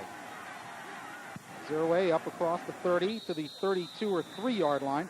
Rod Mack and Michael Smith making the tackle. So he picks up the yardage pretty much that was lost on the penalty. And it'll bring up a 3rd down and about 5. Big defensive stand right here for the Hurricane defense. 3rd and a long 3, close to 4 yards, and really don't know West Virginia trying to use the clock. That ball was snapped on 1 of the 25-second clock, so they're trying to use their running game and their big people up front to take control of this football game and try to wear down the Miami defense and that clock at the same time. Coming up on 10.5 minutes to play. 3rd and a long 3 for the Mountaineers. They're going to pass. Bulger double clutches, throws, complete. First down at the 41-yard line. Caught by Becht, the tight end, Anthony Becht, the 6'6", 255 sophomore out of Drexel Hill, Pennsylvania. Yeah, Pickup of 8. That's a big target, Frank, over the middle, and Bulger really did a nice job of just holding the football until he cleared the linebackers. Anthony Becht in the middle of that football field. You see him at the left-hand side of your screen. He'll come into the picture right there, 82, fights his way around the linebacker and makes a nice catch, nice patience by the quarterback, Bulger. West Virginia moves the sticks with 10:08 to go in the 4th quarter. Zeroay in the arms of Denny Fortney will go down and lose 2. Michael Smith helping out, cleaning up on that tackle, but Miami's got to start looking to strip the football here. There's still a lot of time left, 9:50, but you want to get that ball back right now. Yeah, Denny Fortney did a good job that time. They knew the run was coming. Miami stacked the line of scrimmage. You saw Dan Morgan on the outside, Denny Fortney on the inside. They do a good job of containing Amos Zeroay that time, losing 2 yards. 9.5 minutes to go, 4th quarter. West Virginia up 4, 21-17. Play fake, Bulger, again with no pressure. And throwing it deep for Ivy, complete at the Miami 38-yard line. Dennis Scott made the tackle, but that's a big play for West Virginia. That's the matchup that they want. One of their wide receivers on the strong safety. They get that by formation, and they go man coverage, Miami does, and Ivy does a nice job of working the corner route inside on the strong safety. Just a play-action fake to Amos Zeraway. You see Bulger standing tall in the pocket, has plenty of time, no one impeding his sight. Just throws a little lob pass out there. He knew he was wide open, didn't want to miss him. Give his wide receiver an opportunity to go up and make a play. That's what the Mountaineers do, and it results in another first down. Well, Dennis Scott is a good hitter and good on run support, but if you get him in one-on-one coverage, that is his weakness. First down in Miami territory. White the fullback with some room, and White dragged down by Rod Mack at the Miami 31-yard line, but a gain of almost 7. Frank, this is all you'll see out of the Mountaineers if they get that much on first down. They're going to work on this clock now, along with this Miami front. We're at 8 minutes and 37 seconds left to go in this football game, and the Mountaineers are just going to use formation and Zeraway to try to grind out some first downs. This Miami defense needs to come up with a turnover via a fumble, a strip, a turnover, something they have to create to get the football back for this offense and keep Mountaineers out of the end zone. Bulger on the last 2 drives, 6 for 6, 96 yards and a touchdown. 2nd and 4. Zeraway gets around the outside. Nick Ward can't get him. Amos Zeraway, touchdown. Takes it to the house from 27 yards out. Another missed tackle on the outside, this time by Nick Ward. Amos Zeraway, he's only 5'10", 200 pounds, but he's a strong, compact runner. He runs right through the arm tackle of Nick Ward and goes in for the Mountaineer touchdown. 27-17 with the extra point upcoming. Just off tackle, now uses just speed to get outside. There was a holding inside that wasn't called, but you can't get that back. And just an arm tackle, all he had to do was shove him out of bounds. I think he went for the strip from behind, and Zeraway finds the end zone for the Mountaineers. Conversion from Jay Taylor is good, and it's 28-17, and Nick Ward has just had a nightmare game trying to tackle today. And West Virginia, the fourth quarter used to belong to Miami in this stadium. It does not anymore. You know, Zeraway, let's take a look at his speed and power right here. Nick Ward trying to get the football. I think he had his right hand on the face mask, didn't want to get called for the penalty and tried to take it off. At the same time, Zeraway breaks through the tackle. And what do you say about Miami? You know, it might have been critical. This is the first game that Nick Ward's had to play the whole game. He's been spelled by Nate Brooks as of late in the first 3 ball games. This time he's playing the whole ball game, maybe a little tired on the corner. Yeah, Nate Brooks has been suspended for a game for violation of team rules. We'll take a break. 8:06 left to go, and the Mountaineers now in control, 28-17.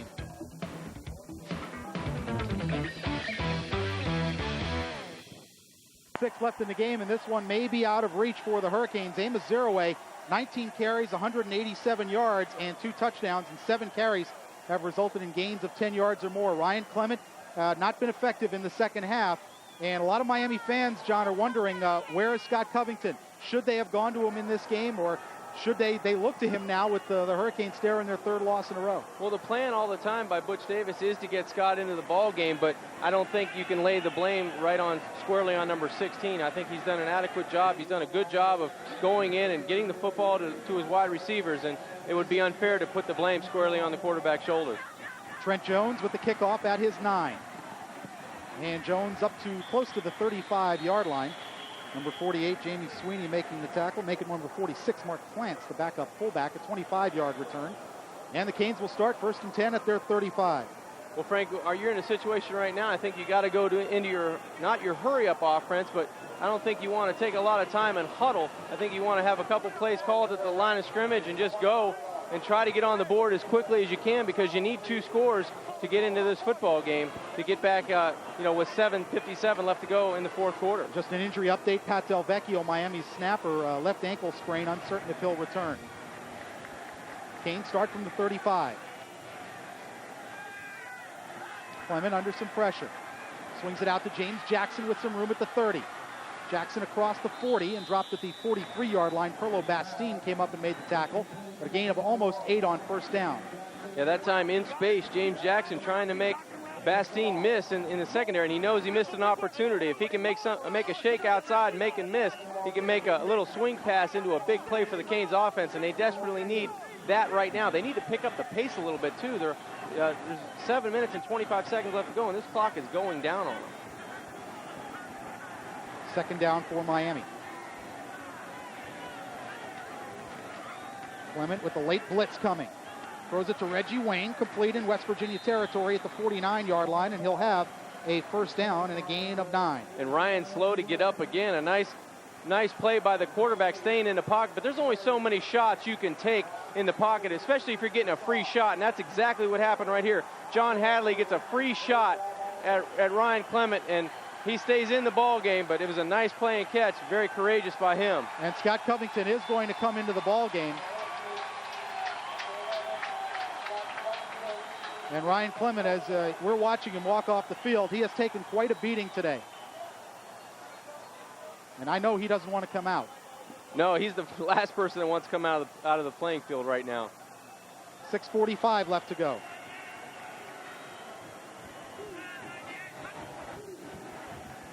Covington with his first throw. And he's going to go deep. Trying to go for Reggie Wayne, but good coverage by Nate Terry. Scott trying to go over the top the first play. Nice position by Terry on the outside. You go to the well once too often. Reggie Wayne's had a very productive day on the outside. And you take a look at another guy, 20 completions out of 37 attempts for 246 on the day. Not a bad day for Ryan Clement, but he did miss one crucial play that I can remember, the tight end going down, Mondrell Fulcher. Other than that, he's done a great job of staying in the pocket and trying to make the Canes put him in a position to win this football game. 2nd and 10 for the Hurricanes. West Virginia shows blitz, and here they come. And Covington is sacked. Barrett Green on the safety blitz. There's nothing you can do when you get hit right in the chin by Green unblocked, and there's nothing you can do if you're Superman back there as the quarterback. And I don't care if Ryan Clement or Dan Marino's in the pocket right now. You've got to either get rid of this football on a hot read or take your medicine, and that's what happens right there. Nobody's going to block him. He's probably the quarterback's guy. You've got to get rid of the football. 3rd down and 20 for Miami. An all too familiar tune the last few games. A lot of pressure on Miami quarterbacks, and the defense, after doing a reasonable job through 3 quarters, just melting in the 4th quarter.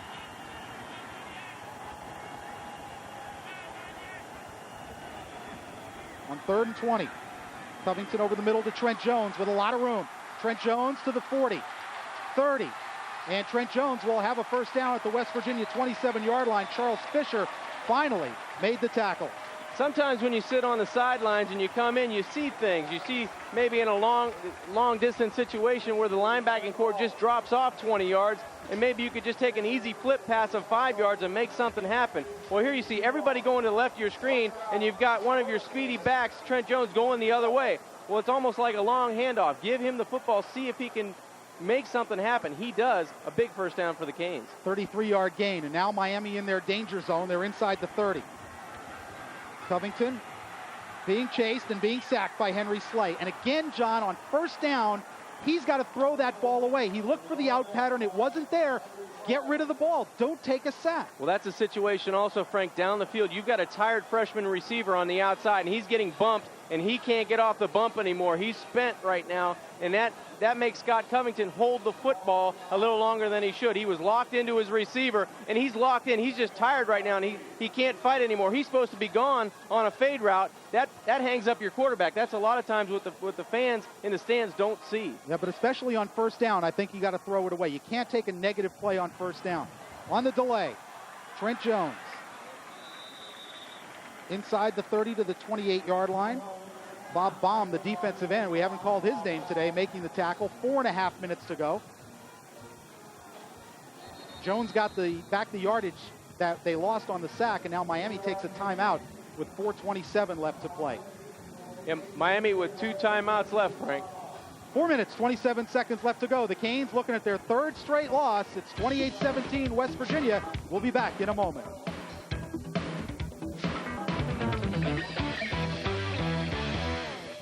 Hurricanes again facing an uphill battle at home. They've lost 4 of their last 5 at the Orange Bowl, dating back through last season. And they're looking at their 2nd consecutive home loss and a 3-game losing streak for the first time in some 13 years. Next game, Miami at Florida State. Hurricane fans, get ready for that one. It's the Canes and the Noles from Doak Campbell Stadium. Tune in to Sports Channel next Saturday night at 11:30 p.m. and see if the Canes can pull off what looks right now to be the near impossible, beating the Seminoles in their house. And right now they're looking at a near impossible feat of getting a couple of scores in 4 minutes and 27 seconds. Scott Covington in relief of Ryan Clement, whose numbers are pretty good, but made a couple of bad decisions and took a beating on some pass rushes, and now Covington into the ball game. On 3rd and 11. The pass outside, complete to Darrell Jones, but well short of the first down. It's going to be 4th and about 5.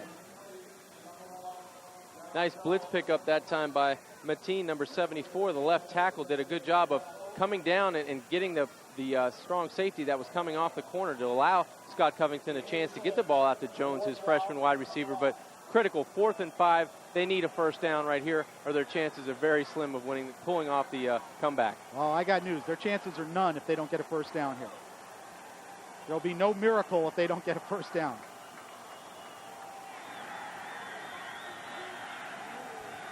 Fourth and 5. West Virginia showing blitz. Roll in motion. They get him out in the flat. Here they come. Covington under pressure. Covington got to throw the ball, Scott. You can't take a sack. You got to throw it up somewhere on 4th down. Henry Slay with another sack, and West Virginia will take over at their own 31-yard line. Yeah, that should do it. Miami has 2 timeouts remaining, but West Virginia fans, they have reason to celebrate. They've played a terrific game coming down to the Orange Bowl and what looks like defeating the Miami Hurricanes. Scott Covington, really no opportunity, just needs to throw it up, and doesn't really matter if it gets picked off or not. Just give yourself an opportunity. Now Omar Rolls and Reggie Wayne looking for the ball, but they're going away from the play when Scott was forced out. But still, he had Darrell Jones down the field, and even if he's covered on 4th down, you just got to throw it up and hope he can make a play. Yeah, you got to give him a chance. That's a tough position to come off the bench and really get the feel of the game trying to come back, and it's a tough position to put Scott Covington in, but he's got to try to make that play. 0 away. Sky is shifty. Rod Mack finally chases him down, and no gain after all that. 3:28 left to go, and Miami calling timeout.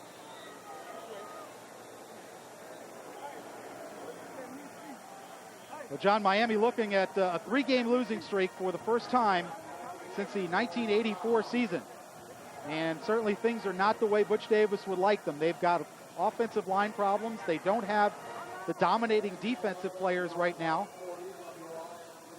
It's a tough situation to go into. You go on the road for your opener, and you beat up on a what looked like a decent team. It was a good game in Baylor, but you come back in Arizona State, you really, that team was underestimated. I thought they had a great football team, and the 2 backs that Miami faced that day really could have beat a lot of teams in throughout the country in the top 10. Then you go on the road on a short week to Pittsburgh, and you just don't play well. You don't play with any fire or any emotion, and today it looked like they had glimmers of that, some faint hope of coming into this football game and putting it together. But then you have no one to look and blame but yourself. You have penalties, you have missed opportunities for touchdowns again. The same reoccurring facts are coming up time in and time out, and you can only look at the same plays so many times.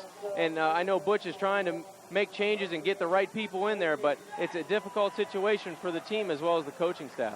Yeah, there's no question about it. They had opportunities at the end of the first half today and just did not get any points out of it, and it's coming back to haunt them. 0 away again. Rod Mack and Delvin Brown making the tackle for Miami, a gain of about 2, and that'll bring up 3rd and long for the Mountaineers with the clock moving, and now Miami calls another timeout with 3:16 left to go. We're going to take a break with 3:16 left in the game. It's West Virginia 28, Miami 17. We'll be back for the conclusion of this game at the Orange Bowl after this.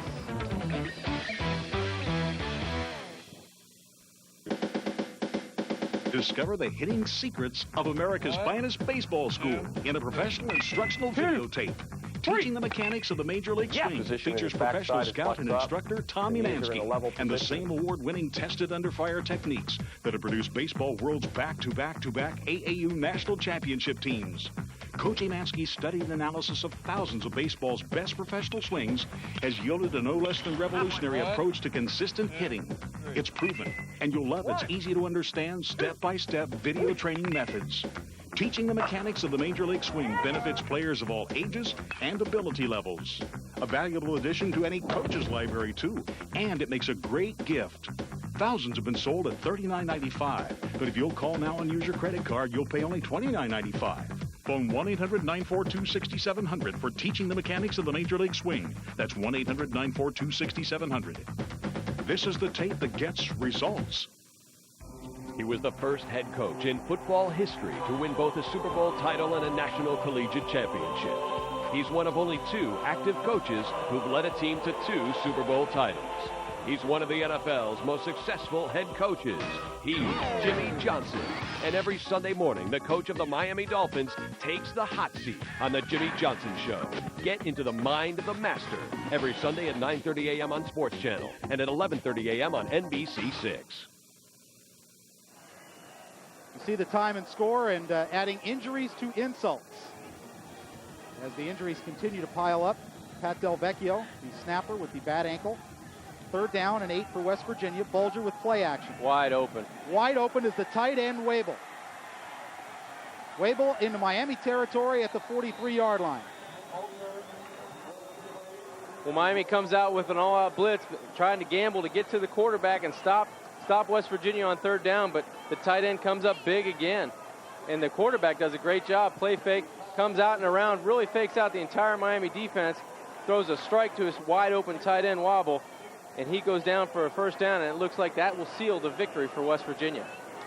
And Art Kehoe talking to Curlin Blaze. And I'll tell you one thing, this Miami staff will not stop coaching. They'll keep coaching these kids. They're not going to mail it in. They're going to go to 1-3 and certainly looking at 1-4 next week at Florida State. But I know Butch and the staff, they're not going to stop coaching. They have a lot of young players, and they think they have potential. But they're going through a rough period right now. Every team has a lousy year, and this is Miami's turn. 0-8 stumbles through the hole and picks up a couple. 2 minutes and 34 seconds left. The disappointing thing, Frank, is, after they lose to Arizona State, now they can look forward to the Big East Conference, but now they go 0-2 in the Big East, so it really drops, a big game last week at Pittsburgh and now against West Virginia, so they really have an uphill climb. They really have to have a lot of people lose football games to get back into contention with the Big East. And they still have to play at Virginia Tech in the conference, and of course the top 4 teams in the conference can go to bowl games. But I'll tell you what, in all honesty, Miami is not a bowl team right now. They don't convert opportunities. They're making way too many mistakes mentally, and the penalties are killing them. They're just not a sharp football team right